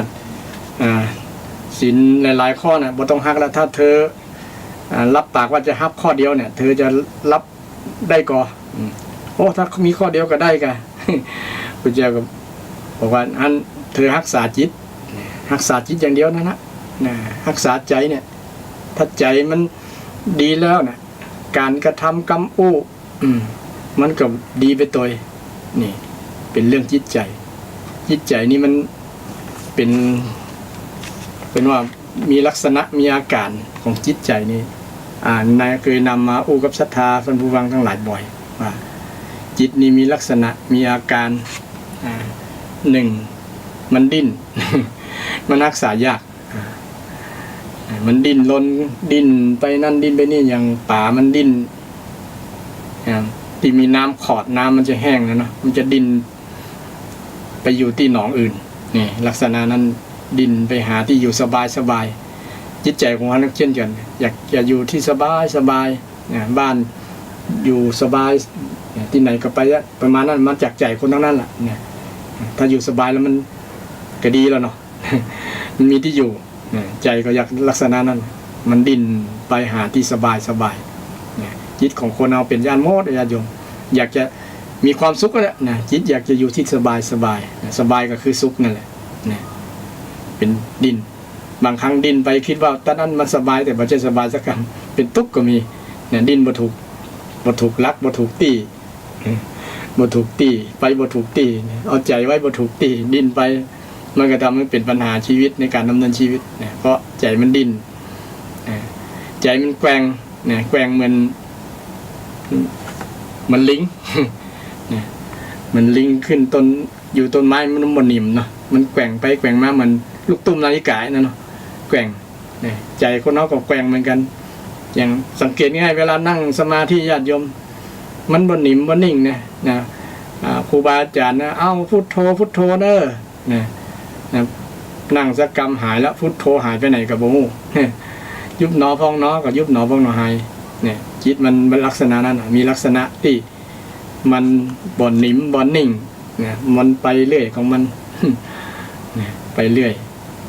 แล้วก็ไปไกลด้วยนะไปไกลลักษณะจิตเนี่ยไปไกลไปเร็วตัวนะไปไกลแล้วก็ไปเร็วอย่างศรัทธาญาติโยมลองนึกขณะนี้ก็ถึงแล้วเนี่ยอย่างเคยไปประเทศนอกคนละฝั่งขั้วโลกเนี่ยคิดแป๊บเดียวถึงแล้วเนี่ยใจคิดมันถึงตอนนั้นเขาเคยไปเนี่ยเคยไปจิตมันถึงแล้วนะมันไปโวยไปคนเดียวมันต่างหากผมมีเพื่อนมีฝูงไปคนเดียวจิตเนี่ยมันคิดไปต่างๆนานาคิดไปถึงพูดข้ามโลกข้ามพูดถึงดวงจันทร์ดวงดาวต่างๆนานาไปได้เนี่ยคิดถึงมาได้กับไปถึงเมื่อนั้นคิดนี่เป็นลักษณะของจิตทุลักขังทุนนิวารยังทุลักขังก็คือรักษายากทุลักขังรักษายากรักษายากเฝ้าคอยระวังอย่าคิดนี่มันบอกให้เชื่อเอานะมันบอกให้เชื่อจิตเนี่ยมันคิดเนี่ยมันบอกมันกับบ่เชื่อเนี่ยญาติโยมลองบอกเลยมันอย่าทำอย่าคิดเนี่ยอย่าเนี่ยจิตมันคิดคนเดียวมันเพราะว่ามันห้ามยากเนี่ยพุทธเจ้าตรัสว่าจิตเนี่ยห้ามยากแท้ๆเนี่ยบอกยากเหมือนศรัทธาญาติโยมมีลูกมีหลานเนี่ยบอกยากในลักษณะเดียวกันเนี่ยมันมาจากจิตนั่นแหละจากจิตที่มันบอกยากเนี่ยบอกว่าอย่างนั้นนี่เนี่ยมันบางครั้งเนี่ยมีคนเดียวที่บอกได้ญาติโยมจิตเนี่ยนะคือสติเนี่ย มีธรรมะเนี่ยบอกยั้งเลยทำเจริญสติเจริญสมาธิอย่างศรัทธาญาติโยมประพฤติปฏิบัติเป็นประจำเนี่ยคงจะสัมผัสได้ดีเนาะได้ผลจากการเจริญคือทำให้บ่อยๆให้มากๆเจริญทำบ่อยๆมากๆมันก็เป็นความเคยชินคุ้นเคยฝึกนะครับฝึกนะเป็นการฝึกให้มันเคยเป็นนิสัยเจริญเป็นนิสัยบ่อยๆมันก็จะได้รับประโยชน์จากการฝึกนั้นเจริญสติเจริญสมาธิเนี่ยมันเป็นผลประโยชน์กับจิตของเรากับชีวิตของเราแล้วก็ห้ามยากรักษายากเนี่ยรักษาว่าบอกมันไปมันก็ไปเนี่ยไปตัวหลายช่องนะช่องตาหันรูปหันสิ่งนั้นสิ่งนี้ก็ใจมันไปละนะหันคนหันทรัพย์หันสิ่งของต่างๆเนี่ยใจมันก็ไปอยู่ละนะอยู่กับรูปนะใจไปอยู่กับรูปนะเดี๋ยวได้ยินเสียงใจก็ไปอยู่กับเสียงละได้ยินเสียงเพลงเสียงคนเสียงทรัพย์เสียงอย่างต่างๆใจกับใจของเขาเนี่ยไปตัวเนี่ยเขาบอกว่าฟังนะมันไปมันละนะมันไปพุ่ยนะเขาบัตันมันนะได้ยินเสียงนั้นเสียงนี้ก็ไปได้ยิน ได้ กินกลิ่นหอมกลิ่นเหม็นเนี่ยก็ไปตัวกินนั่นนะ จิตมันไปตัวกิน ไปตัวรสนะรสชาติหวานเปรี้ยวหวานมันเค็มเนี่ยก็ไปตัวรสวันนี้กินข้าวหวานล้ำนี่ เนี่ยจิตมันอยู่หั่นอยู่กับลิ้นอยู่กับ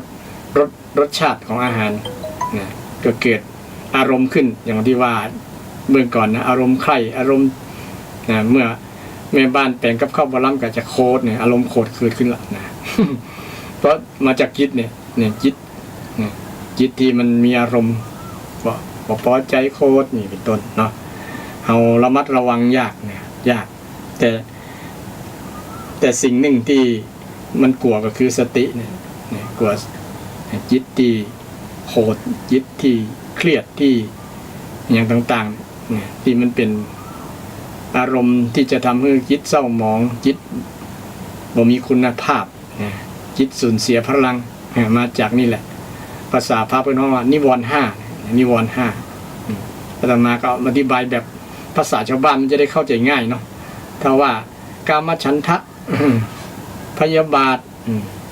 อุทธัจจะกุจจะวิจิกิจฉานี่เนี่ยมันเป็นภาษาบาลีมันจะเข้าใจยาก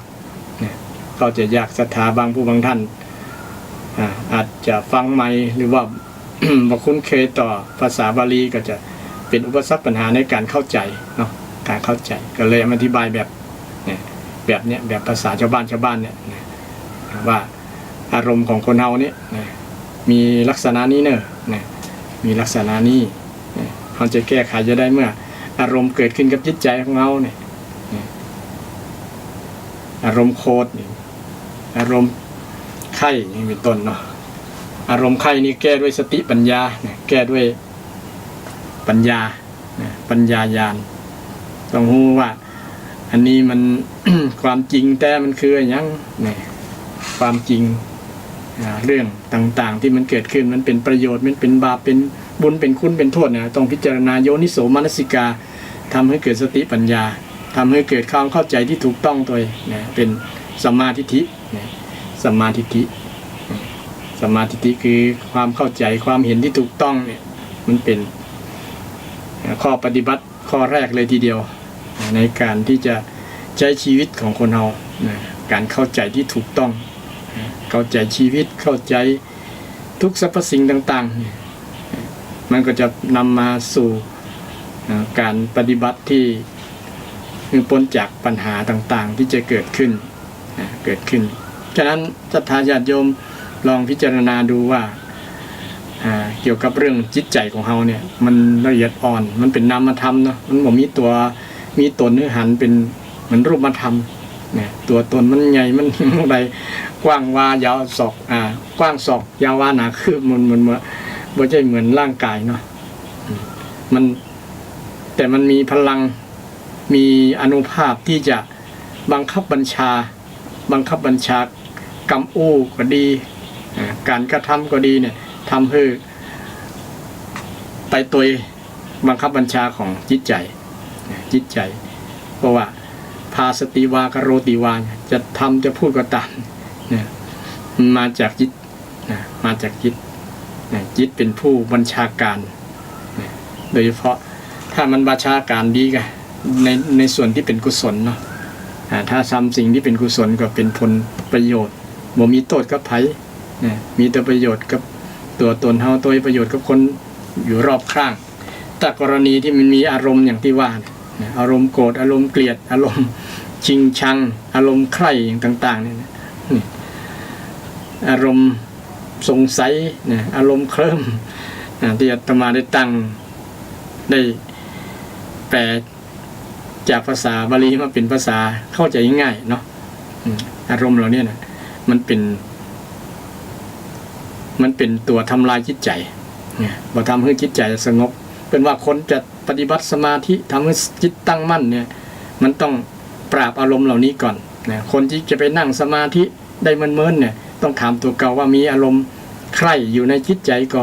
อารมณ์โกรธอยู่ในจิตใจบ่พอใจไผเนี่ยเนาะนั่นน่ะในจิตใจบ่พอใจในสิ่งคือจิตที่มัน ขุ่นมัว มีปฏิฆะมากระทบกระทั่งเนี่ยมันทำสมาธิบ่ขึ้นนั่งสมาธิได้บ่เมินเนี่ยมันเป็นตัวคัดขวางการทำสมาธิตั้งใจบ่ได้แล้วมันเพราะอารมณ์เหล่านี้มาเป็นสิ่งที่ขวางกั้นมันกีดกั้นขวางความเจริญบ่คือสมาธิเจริญได้ความเครียดก็ดีความเครียดความเคลิ้มอย่างที่ว่านะแล้วก็ความกังขาค้างคาใจนี่อารมณ์ภาษาพาวิจิกิจฉาเนี่ยนะโดยเฉพาะ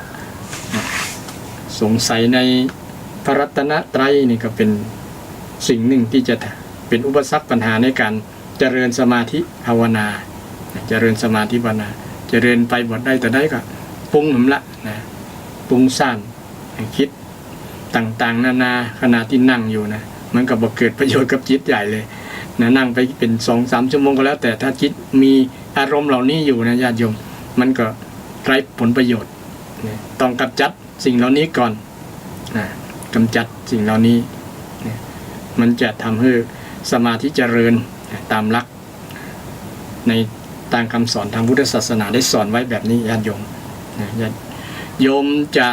สนทนาธรรมกรีงกลางมาได้เด้อกรีงกลางมาได้นะ053-114-332วันนี้ฟังอยู่ตั้งใดก็จะเสริมเพิ่มเติมจะถามปัญหาธรรมะก็เรียนเชิญเจริญพรได้053-114-332 053-114-332 เพราะเป็นเรื่องของธรรมชาติของจิตใจนำมาอูศรัทธาญาติโยมฟังเพราะว่ามันเป็นสิ่งที่ เฮาประพฤติปฏิบัติได้นะกับตัวเฮาได้นะและสังเกตว่าอารมณ์ต่างๆที่เกิดกับเฮาเนี่ยมีวิธีแก้ไขจะได้ในทางพุทธศาสนาเพิ่นก็มีวิธีแก้ไขได้แก้ไขเช่นให้เจริญสมถะ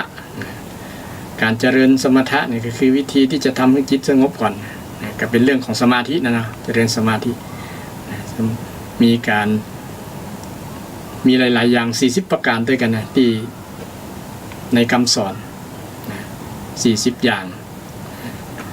เป็นอารมณ์ของการเจริญสมาธิเช่นพุทธอนุสติ10เป็นต้นเนาะกสิน10นี่เจริญเมตตาเจริญพรหมิหารมีเมตตากรุณามุทิตาอุเบกขาเนี่ยก็เป็นวิธีที่เจริญสมถะทำให้เกิดใจอยู่มีสมาธิได้เนี่ยเป็น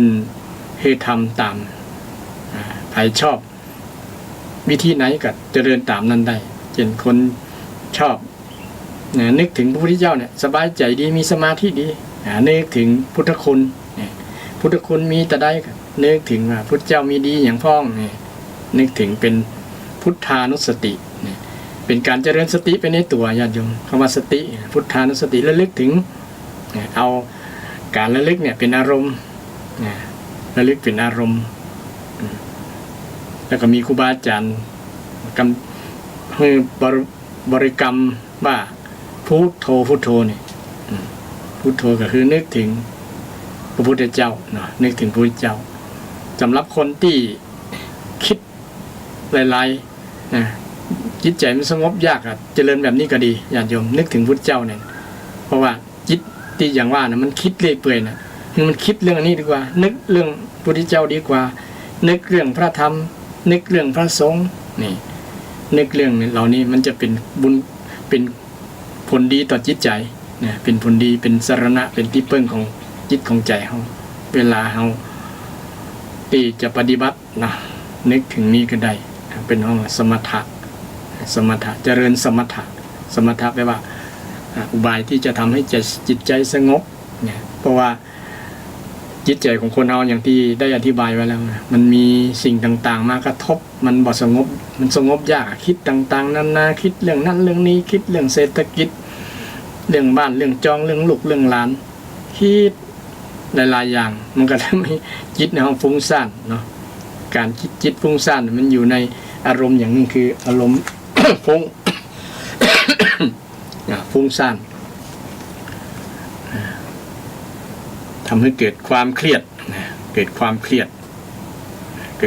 ยดต่างๆนะบางคนที่เข้าใจก็มีอารมณ์เครียดอารมณ์หมดสบายอกสบายใจเนี่ยหันหน้าเข้าหาธรรมะธรรมโมเข้าวัดเข้าวาเนี่ยเดินหน้าถูกต้องระญาติโยมมีปัญหาความทุกข์ใจเนี่ยตรงประเด็นเลยนะ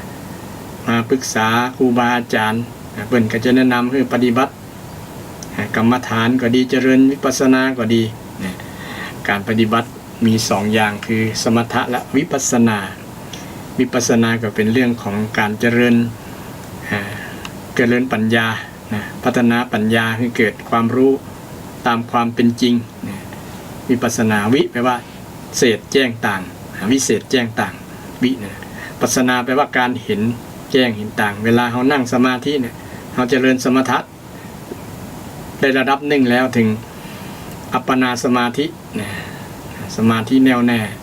แล้วก็เจริญวิปัสสนากรรมฐานเข้าสู่วิปัสสนาคือจะได้เห็นมันจะเจริญต่อจะเห็นแจ้งอย่างนึงก็เห็นจิตใจของเราเนี่ยญาติโยมเวลาคณะนั่งเนี่ยจิตใจโอ้เราคิดโลเนี่ยเห็นตัวตนที่แท้จริงของเราคือจิตใจของเราเนี่ยมันคิดอย่างนะคิดดีบ่ดีคิดเป็นกุศลบ่เป็นกุศลเนี่ยนี่แหละเขาว่าเห็นแจ้งเห็นใจแล้วก็เห็นการเกิดดับคือจิตใจมันขณะหนึ่งมันคิดเรื่องนี้มันก็ดับไปเนี่ยมันคิดเรื่องใหม่เนี่ยมันเป็นลักษณะของจิตใจที่เราได้หันขณะเรานั่งรับตาเนี่ยเราหันจิตหันใจตัวเก่านั่นน่ะเป็นออกมาวิปัสสนาเห็นแจ้งยิ่งเห็นกิเลสตัวเก่านะโอ้เขามีความโกรธขนาดนี้โลเนี่ยเขามีความใคร่มีความหลงมีโทสะโมหะขนาดนี้โลนี่จะได้หาวิธีแก้จิตที่มันมีนะบอกคือมันมีในจิตในใจเพราะว่ามันเป็นผลเสียต่อจิตใจเนาะว่ามันเกิดขึ้นแล้วสภาพธรรมอธรรมที่มันเป็นกิเลสเนาะเกิดขึ้นกับจิตเมื่อใดเนี่ยเรามีวิธีไหนจะกำจัดกิเลสกำจัดจิตใจที่มันคิดอย่างนั้นน่ะเพราะว่ามันบ่เป็นผลดีกับจิตใจเราเลยนะทำให้จิตใจเราบ่หม่นมองเศร้ามัวเป็นทุกข์กินก็บ่ล้ำนอนก็บ่หลับไปสมาคมกับคนนั้นคนนี้ก็บ่ม่วนอกม่วนใจประมาณนั้นนะเนี่ยเพราะตัวกิเลสตัวโลภโกรธหลงเนี่ยทำให้เป็นปัญหากับทุกคนญาติโยมทั้งพระสงฆ์องค์เจ้าก็ต้องสู้กับนี่นะสู้กับกิเลสมันเกิดได้กับทุกคนมันบ่เว้นไผนะบ่เลือกหน้าอิฐหน้าผมบ่ว่ากิเลสเนี่ยมันพร้อมจะมาทำร้ายจิตใจของคนเฮาถ้าเรารู้ทันจิตใจของคนของตัวเก่าของเขาเนี่ยนะเราก็จะได้หาวิธีที่จะแก้ปัญหาจิตใจของเราบ่มีไผที่จะแก้ไขจิตใจของเราได้นอกจากตัวเราเองญาติโยมเอาอย่างมาแก้ก็คือเอาธรรมะที่คำสอนพระเจ้าเนี่ยสอนไว้มีวิธีเพราะพระองค์ได้แก้เป็นคนแรกของโลกเลยเป็นบุคคลคนแรกของโลกที่สามารถแก้ แก้ปัญหาเรื่องจิตใจนะจนบรรลุเป็นพระอรหันต์เป็นพระอรหันต์เป็นตรัสรู้ที่บ่มีไผสอนไผบอกแต่พระองค์ด้วยการสั่งสมบุญบารมีมานักมาหลายจนทำให้พระองค์เป็นตรัสรู้เป็นสัมมาสัมโพธิญาณตรัสรู้เองโดยชอบเป็นอรหันต์เป็นพระอรหันต์อรหันต์แปลว่าผู้ไกลจากกิเลสอะแปลว่าไม่ก็ได้นะไม่มีกิเลสก็ได้นะอรหันต์ผู้ไม่มีความเศร้าหมองไม่มีกิเลสแปดเปื้อนจิตใจแปดเปื้อนจิตใจพระอรหันต์เหมือนกับใบบัวที่บ่เปื้อนคนตมบ่เปื้อนน้ำเนาะน้ำนี่บ่ซึมซับเข้าได้ถึงแม้ว่าน้ำจะอยู่บนก็ตามแต่ใบบัวยังใสสะอาดอยู่อุปมาเช่นเดียวฉันนั้น ฉันได้ก็ฉันนั้น เมื่อเป็นลักษณะนี้แล้วก็จะทำให้เรามีความสุขคนที่บ่มีกิเลสนี่คือคนที่มีความสุขบ่มีความโลภบ่มีความหลงบ่มีความโคตรหมู่นี่มันจะเป็นชีวิตที่มีความสุขวันใดก็ตามที่มีอารมณ์โกรธอารมณ์เกลียดอารมณ์ชังอารมณ์ใคร่ อารมณ์เครียดอารมณ์เคลิ้มอย่างต่างๆพวกนี้มันจะเป็นทุกข์นะทุกข์มีทุกข์กับจิตใจนะจิตใจก็จะเสื่อมคุณภาพนะจิตใจจะบ่เข้มแข็งในการที่ครูบาอาจารย์แนะนำให้เจริญสมาธิเจริญสติพวกนี้นะมันเป็นผลประโยชน์ต่อจิตใจจิตใจก็จะเข้มแข็งภัยฝึกบ่อยๆเนาะจะต่อสู้กับกิเลสที่จะมันเกิดขึ้นกับ จิตใจเราได้อันนี้เป็นคำสอนที่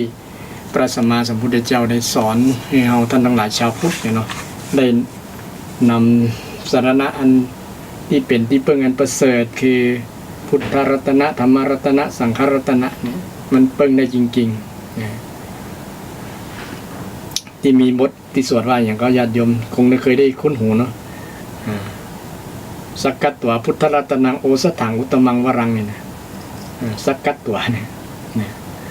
สักกัตตัวพุทธรัตนังโอสถังอันพุทธรัตนะเป็นโอสถมันประเสริฐนะโอสถังอุตมังวรังเนี่ยวรังแปลว่าเสริฐอุตมะสูงสุดเลยนะสูงสุดประเสริฐสูงสุดแล้วก็พุทธรัตนะนี่แก้ทุกข์แก้อย่างมีทุกข์มีพยาธิมีแล้วก็มีโรคมีภัยด้วยแก้ทุกข์แก้ภัยแก้โรคเนี่ยสรุปย่อๆคืออันพระพุทธนี่พุทธรัตนะยาคือพุทธรัตนะเนี่ยแก้ทุกข์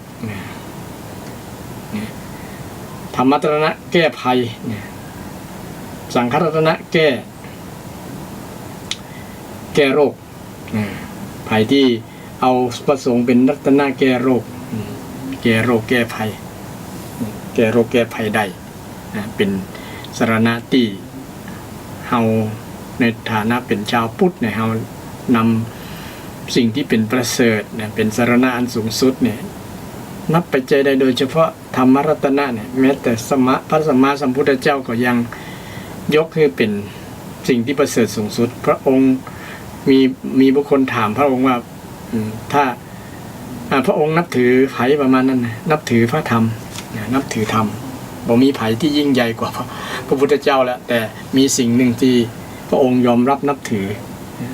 กว่าพระองค์ก็คือธรรมะธรรมะเนี่ยเป็นสิ่งที่ประเสริฐ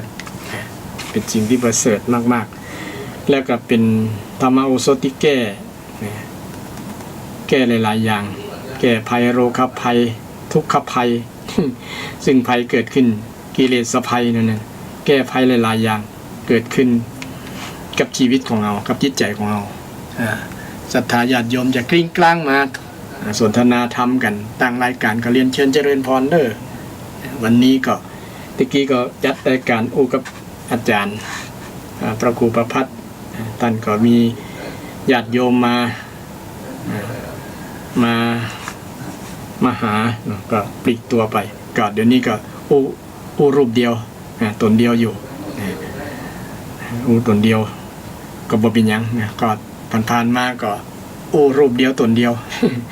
ศรัทธาญาติโยมจะเป็นกู้อู้ต้อยก็ยินดีจะเรียนเชิญเจริญพรได้053-114-332ว่าวันนี้ฟังอยู่ตั้งใดฟังชัดเจนก็หรือว่า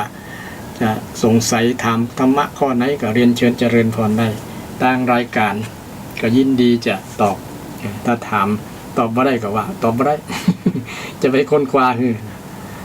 ถ้าตอบได้ก็จะตอบคือศรัทธาญาติโยมได้หายสงสัยหรือว่าได้รับคำตอบจากที่บางครั้งอาจสงสัยความสงสัยนี่ก็เป็นอารมณ์ชนิดหนึ่งที่บอกว่าอารมณ์ค้างเนี่ยมันค้างคาใจค้างคาใจเดียวกับสงสัยพระรัตนตรัยเนาะเป็นสิ่งหนึ่งที่เอาว่า เป็นกิเลสชนิดละเอียดเหมือนกันที่ความสงสัยค้างคาใจเนี่ยที่ เป็นอุปสรรคปัญหาในการดำเนินชีวิตของคนเราถ้าเอาค้างคาใจอยู่เนี่ยมันบ่ลงบ่ว่าเนี่ยบ่แล้วใจเนี่ยเนาะบ่แล้วใจมันก็จะทำให้ค้างคาใจอยู่นั่นนะถ้าทำสิ่งที่ค้างคาใจมันแล้วใจมันเข้าใจเนี่ยมันก็จะนำไปสู่ผลดีต่อจิตของเราต่อชีวิตของเราได้สงสัยว่าพระพุทธพระธรรมพระสงฆ์ก็ตามที่จะ ทำให้เป็นปัญหาต่อการดำเนินชีวิตของเรา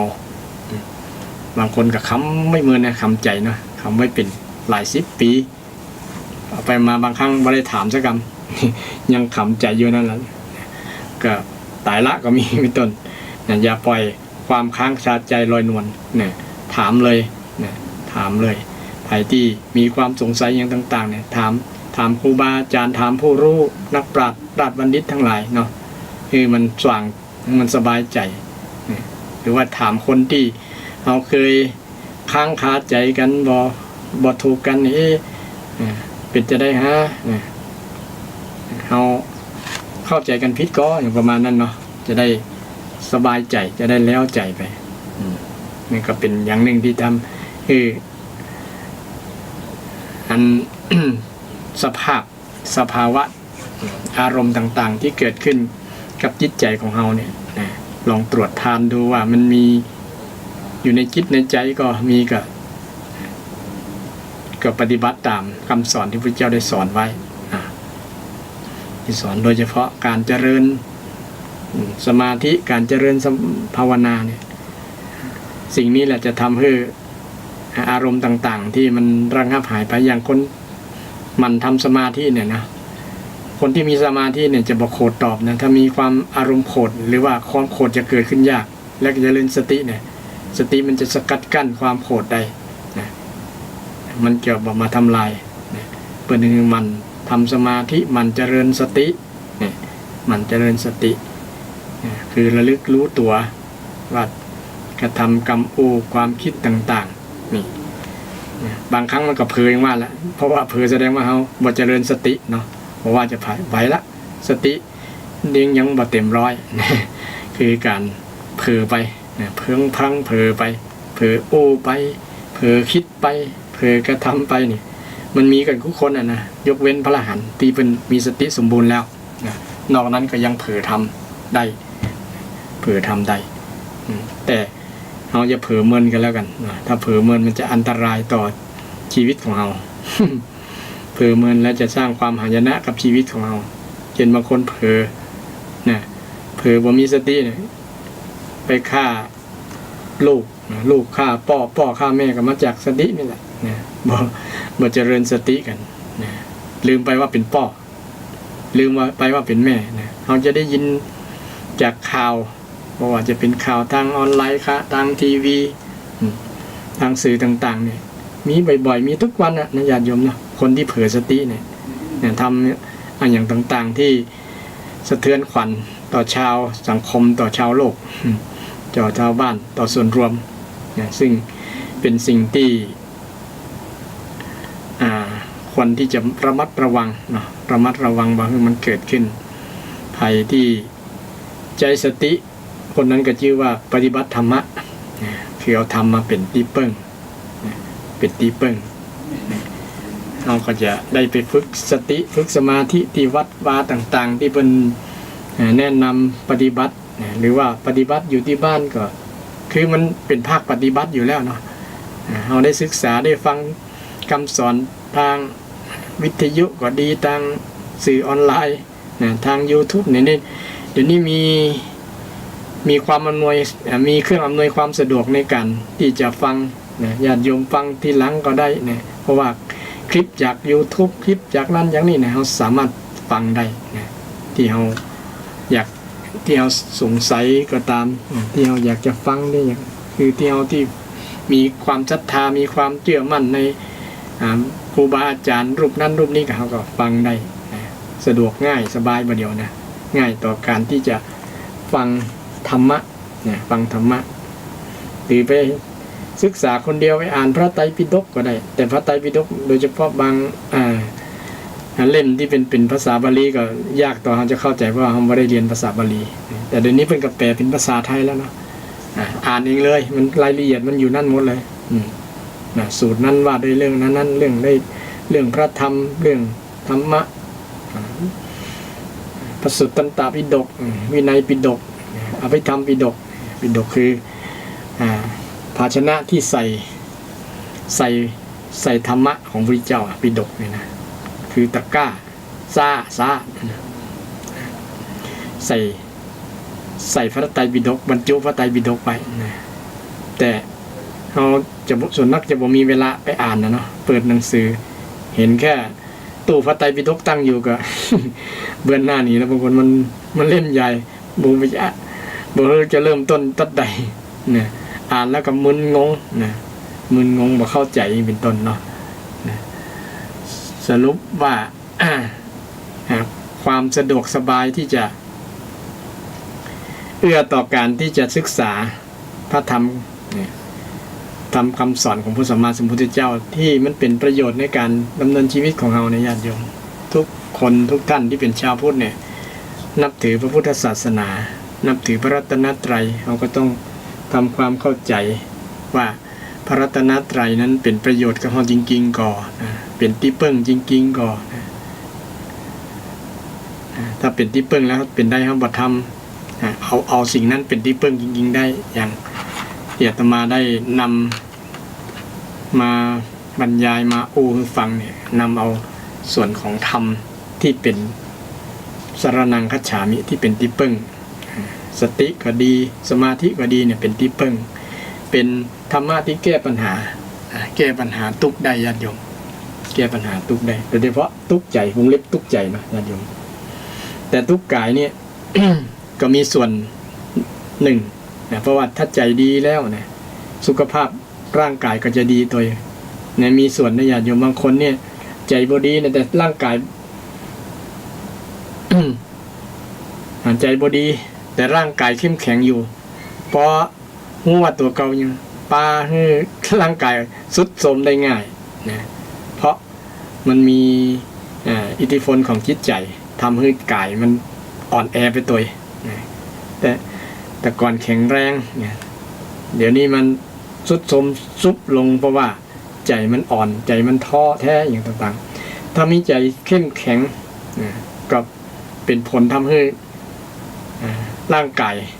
เด่นในบางคนนี่มีทุกข์ญาติโยมเกี่ยวกับร่างกายเนาะเป็นโรคนั้นโรคนี้โรคมะเร็งเนี่ย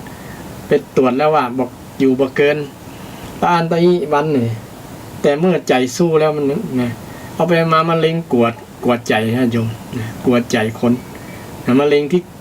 เนื้อร้ายต่างๆเนี่ยมันเพิ่นว่ามะเร็งนะมันกินเนื้อร้ายมันกินเนื้อดีนะทำให้ในระบบร่างกายเขาขาดภูมิต้านทานต่างๆนะตามให้เดี๋ยวอนุญาตรับสายก่อนมีสายมาจากศรัทธาญาติโยมเจริญพรค่ะกราบค่ะพระอาจารย์พระครูทั้งสองรูปนะเจ้า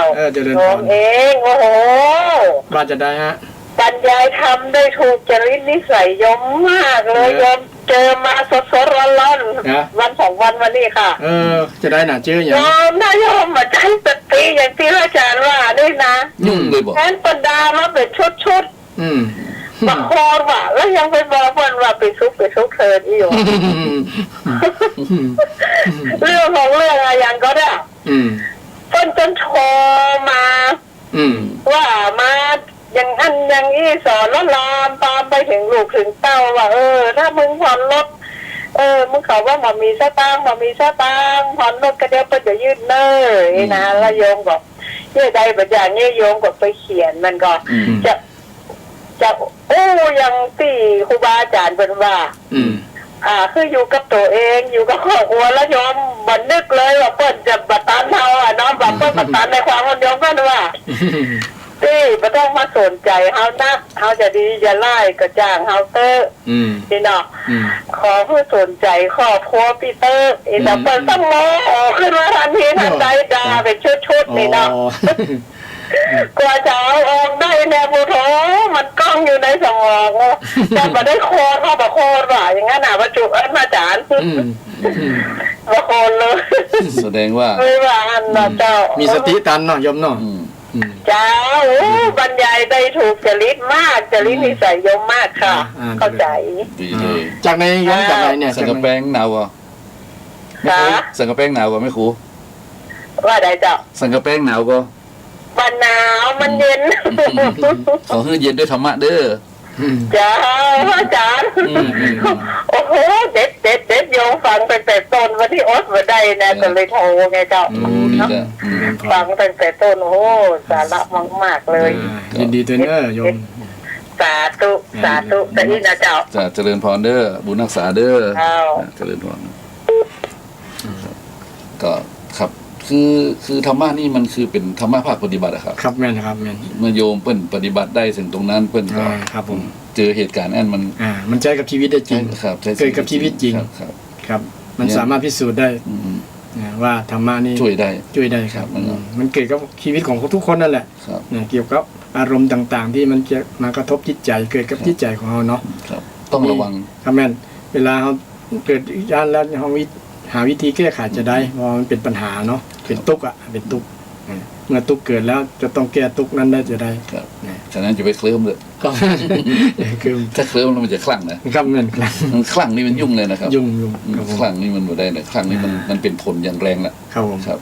อาจารย์จะเพิ่มเติมได้ครับเพิ่มเติมสนทนาท้ายๆรายการน้อยๆนะครับโยมเหลือเติม7 นาทีเหลือ5 นาที6 นาทีนะครับ5 นาที6 นาทีนะครับเดี๋ยวโยมมาเห็นแล้วครับสายนะครับเนาะครับเจริญพรโยมกับพระเจ้ากับพระครูโอ้ไม่น้อยเป็นจะได้สบายดีฟังธรรมะไปได้พ่อวันนี้2 ลูก 2 ตนอีกก็ม่วนดีเหรอฟังตันอยู่เนาะจะกูไว้นะฟังตันอยู่เจ้าท่านพระครูจะจัดงานอยู่ก่อนน่ะถ้าได้ยกเลิกก่อนอ่ะไม่น้อยได้ยินเสียงว่าพอดีแต่ถึง20ในวิทยุได้หลายวันเป็นว่าจะยกเลิกก่อน15นะ15 ถึง 21เพราะมันยกเลิกก็ดีเหมือนกันเพราะวันที่26นี่หมอนัดไม่น้อยเพิ่นที่ไปแปลงตานะเจ้าแปลงตาให้มันเปลี่ยนได้มันไม่น้อยไปแปลงใส่เลนแล้วคือนะตาข้างซ้ายมันไม่ได้ใส่เถอะมันเลยเป็นศูนย์อาเลยท่านครูเตียวกับหมอม่อนไปทางใดผมม่อนเจ้า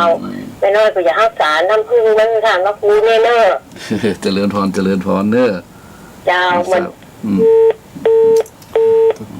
สตางค์หมดละไม่น้อยครับก็คงจะได้ยกเลิกครับคงได้เลื่อนนะเลื่อนงานเนาะงานไปหลวงยังบ่มีกำหนดแน่นอนครับเพราะว่ามันสถานการณ์แบบนี้โยมต่างจังหวัดมาบ่ค่อยได้ครับมาแล้วต้องมากักตัวอย่างก็มีหลายวันแล้วยกเลิกเอนโดสถานญาติโยมที่มาบ่ได้นะครับเป็นร่วมแบ่งร่วมสร้างตัวอย่างครับเลยถ้าได้ยกเลิกไปก่อนกระทบกันหมดว่าจะเป็นศรัทธาญาติโยมพระสงฆ์องค์เจ้านะครับโควิดมันทำลายเศรษฐกิจนะครับทำลายชีวิตสลีทั้งนั้นครับแต่ว่ามองในแง่ดีอาจารย์ว่าได้อย่างพวกในโควิดเนี่ยคือได้ระลึกถึงความประมาทครับมันคนทำมันประมาทเรื่องสุขภาพก็มีนะครับผมคิดว่าตัวเองเนี่ยแข็งแรงตัวเองได้ยาดีใกล้หมอปัจจุบันนะครับโรคอะไรอย่างก็รักษาได้เนาะเจอไวรัสเข้าไปเลยครับถ้าอู้ถึงมุมธรรมะมันก็ได้แบบนั้นครับผมแต่คนเฮาบอกว่าจะกินธรรมะได้นะมันต้องกินข้าวกินปลากินอาหารนะครับเพราะฉะนั้นมันทำลายเศรษฐกิจแต่ทีนี้ถ้าว่าทำลายเศรษฐกิจถ้าถามผมว่าได้อย่างพ่องคงก็ว่าได้รู้จากความอดทนของตัวเก่าละทีนี้นั่นนะครับเนาะตัวเก่าจะอดทนขนาดไหนได้ใช้ชีวิตแบบกับชับเรื่องครับที่จะใช้ชีวิตแบบไหนที่จะรอดเนาะครับมันคือกูเถื่อมันงานเยอะเองเนาะทุกคนได้อยู่แถวพ่องเนี่ยมันเกิดมองเห็นมุมนึงนะได้ตรงนั้นได้ยุดพ่องนะครับได้อยู่กับครอบครัวเป็นสถาบันครอบครัวที่สมบูรณ์อยู่ด้วยถ้าพูดถึงว่าสมบูรณ์ถ้าคนมีเงินมีทองมันสมบูรณ์นะได้ยุดงานได้อยู่กันนะครับนึกว่าได้หันหน้าตาแต่ก่อนมาหันหน้าตาอยู่กับการทำงานใช่มันก็ได้หลายอย่างแต่มันก็ถ้ามันเมินก็บ่ดีนะ นะครับ ครับ ถ้ามันเมินกับเศรษฐกิจเมิน ปัจจัยสำคัญคือตัวเงินเนาะที่จะดำเนินชีวิต เงินจะว่ามันสำคัญกับปัจจัยมันเป็นสิ่งขับเคลื่อนเนาะ ไม่สำคัญที่สุดสำคัญมากแต่ว่าไม่สำคัญที่สุด ครับ มันเป็นปัจจัยขับเคลื่อน ครับ ขับเคลื่อนให้มีการเดินทางไปมาหาสู่กัน ครับ ขับเคลื่อนให้มีปัจจัย4เนาะ ครับ นั่นแหละเพราะฉะนั้นถ้าคนมีปัจจัย4นี่คนสมบูรณ์นี่ก็อยู่กับครอบครัวนี่ปนิมมีความสุขหรอยิ้มให้กัน ครับ นะแต่ถ้าเพิ่นขาดปัจจัย4ไปทำงานเพิ่นก็บ่ทำงานมันก็ไปทำงานที่บ้านนี่มันก็จัดจิตใจบ่มั่นคงมันก็เกิดปัญหาครอบครัวได้เหมือนกันนะครับ คือเดี๋ยวนี้สังคมมันโดยเฉพาะประเทศไทยมันเดินมาไกลแล้วนะจะไปสู่สังคมแบบชาวไร่ชาวนาแบบพอเพียงปลูกพักกินเองนั้นมันยากละบ่ได้แล้วเนาะ ครับมันเกิดยากมันไม่ได้สอนกันเพิ่นเนาะ แต่ก่อนคนในชนบทเนี่ยเพิ่นบ่ได้ใช้เงินใช้ทองนักหรอกนะแลกกันกินก็มีแต่ก่อนนะครับบ่จำเป็นต้องไปทำงานแลกเงิน แต่มันยุคสมัยนั้นนบทแล้วล่ะ นะครับ ยุคนั้นนะครับ ยุคนั้น ยุคเกษตรกรรม ครับ ย้อมจังหวะกันนะเมื่อก่อนแต่ เดี๋ เดี๋ ย ยว ว นี้ นี้อุตสาหกรรมเป็นอย่างนี้ เลยอุตสาหกรรมไปแล้วนี่ยุคออนไลน์แล้วครับเนี่ย ยุคนั่นแหละฉะนั้นก็ตอนนี้จะเห็นความอดทนของตัวเก่าครับ ครับ ใจญาติโยมใจชีวิตอย่างระมัดระวังความจริงวันนี้ผมตั้งประเด็นไว้ว่า อยู่อย่างไรให้เป็นสุขท่ามกลางสภาวะทุกข์ ก็ตรงประเด็นแล้วเหรอ วันนี้นะครับตั้งประเด็นไว้อยู่อย่างไรให้เป็นสุขท่ามกลางสภาวะทุกข์นะครับ ครับผม เพราะทุกข์ของคนเฮาอย่าลืมว่าตั้งแต่ว่ามาแต่ต้นน่ะ ครับ ทุกข์ไปยึดติดในการมาฉันทะ ครับ ในพยาปะทะ ครับ และในวิจิกิจฉาเนี่ย อุทจัก อุทะเนาะอันนั้นเป็นเรื่องของนิวรณ์ นิวรณ์ ศัพท์ของเพิ่นนะเนาะ ครับ ก็คือเราต้องรู้ทันมันน่ะนิวรณ์ทั้ง5นั่นน่ะเนาะเพราะฉะนั้นก็เลยสัพเพเหระธรรมะวันนี้นะครับเนาะ สัพพะสัพเพธรรมะนะครับ ครับผม ครับวันนี้ต้องขอบพระคุณทางสถานีนะครับเพราะทางสถานีนี้ก็อำนวยความสะดวกขึ้นมากมายนะครับ ครับผม วันนี้เปิ่นก็ใจเวลามาพอสมควรนะครับเนาะ ครับ ครับ จะมีอย่างต่อเติมเสริมท้ายครับว่าจะแยกใดให้เป็นสุขในท่ามกลางความเป็นทุกข์นี้ หูเตาตันตุ๊ก ครับรู้เท่าทันมันมีสติรู้เท่าทันมัน ครับ ต้องมีสติรู้เท่าทัน ครับ แล้วก็รู้กันรู้แก้นะครับเนาะ ครับ เราจะไปท้อถอย ดำเนินชีวิตด้วยสติปัญญานั่นแห ครั ละ บ นะ แล้วให้มีความอดทนแถมน้อย ครับ นะครับเนาะจะไปคิดน้อยเนื้อต่ำใจ ครับ เห็นภัยที่เกิดขึ้นก็อย่าไปตัดช่องน้อยแต่พอตัวนะครับเนาะ ครับ สู้ด้วยสติและปัญญาประมาณนี้ ครับผม นะครับเนาะเพราะฉะนั้นวันนี้เวลาหมดเวลาแล้วครับ ครับผม หมดเวลาเพื่อตกท้องช้างหน่อยนึง ครับ เนาะก็ขอพระคุณทางสถานีวิทยุท่านอาจารย์ท่านพระครูสมุวิศวะวรกิจโจนะครับและขอบพระคุณท่านอาจารย์พระครูสิริอมราภิรัตน์นะครับ วันนี้ ยินดีครับ แล้วก็ขออนุโมทนาศรัทธาญาติโยมงานที่ฟังและโทรศัพท์มาบริโทรศัพท์มาเนอะขอทุกคนมีความสุขสบายกายใจเจริญไปด้วยอายุวันนะสุขะพละธนสารปฏิพันธ์สมบัติเหมือนกันทุกท่านทุกคนเทินเจริญพร เจริญพร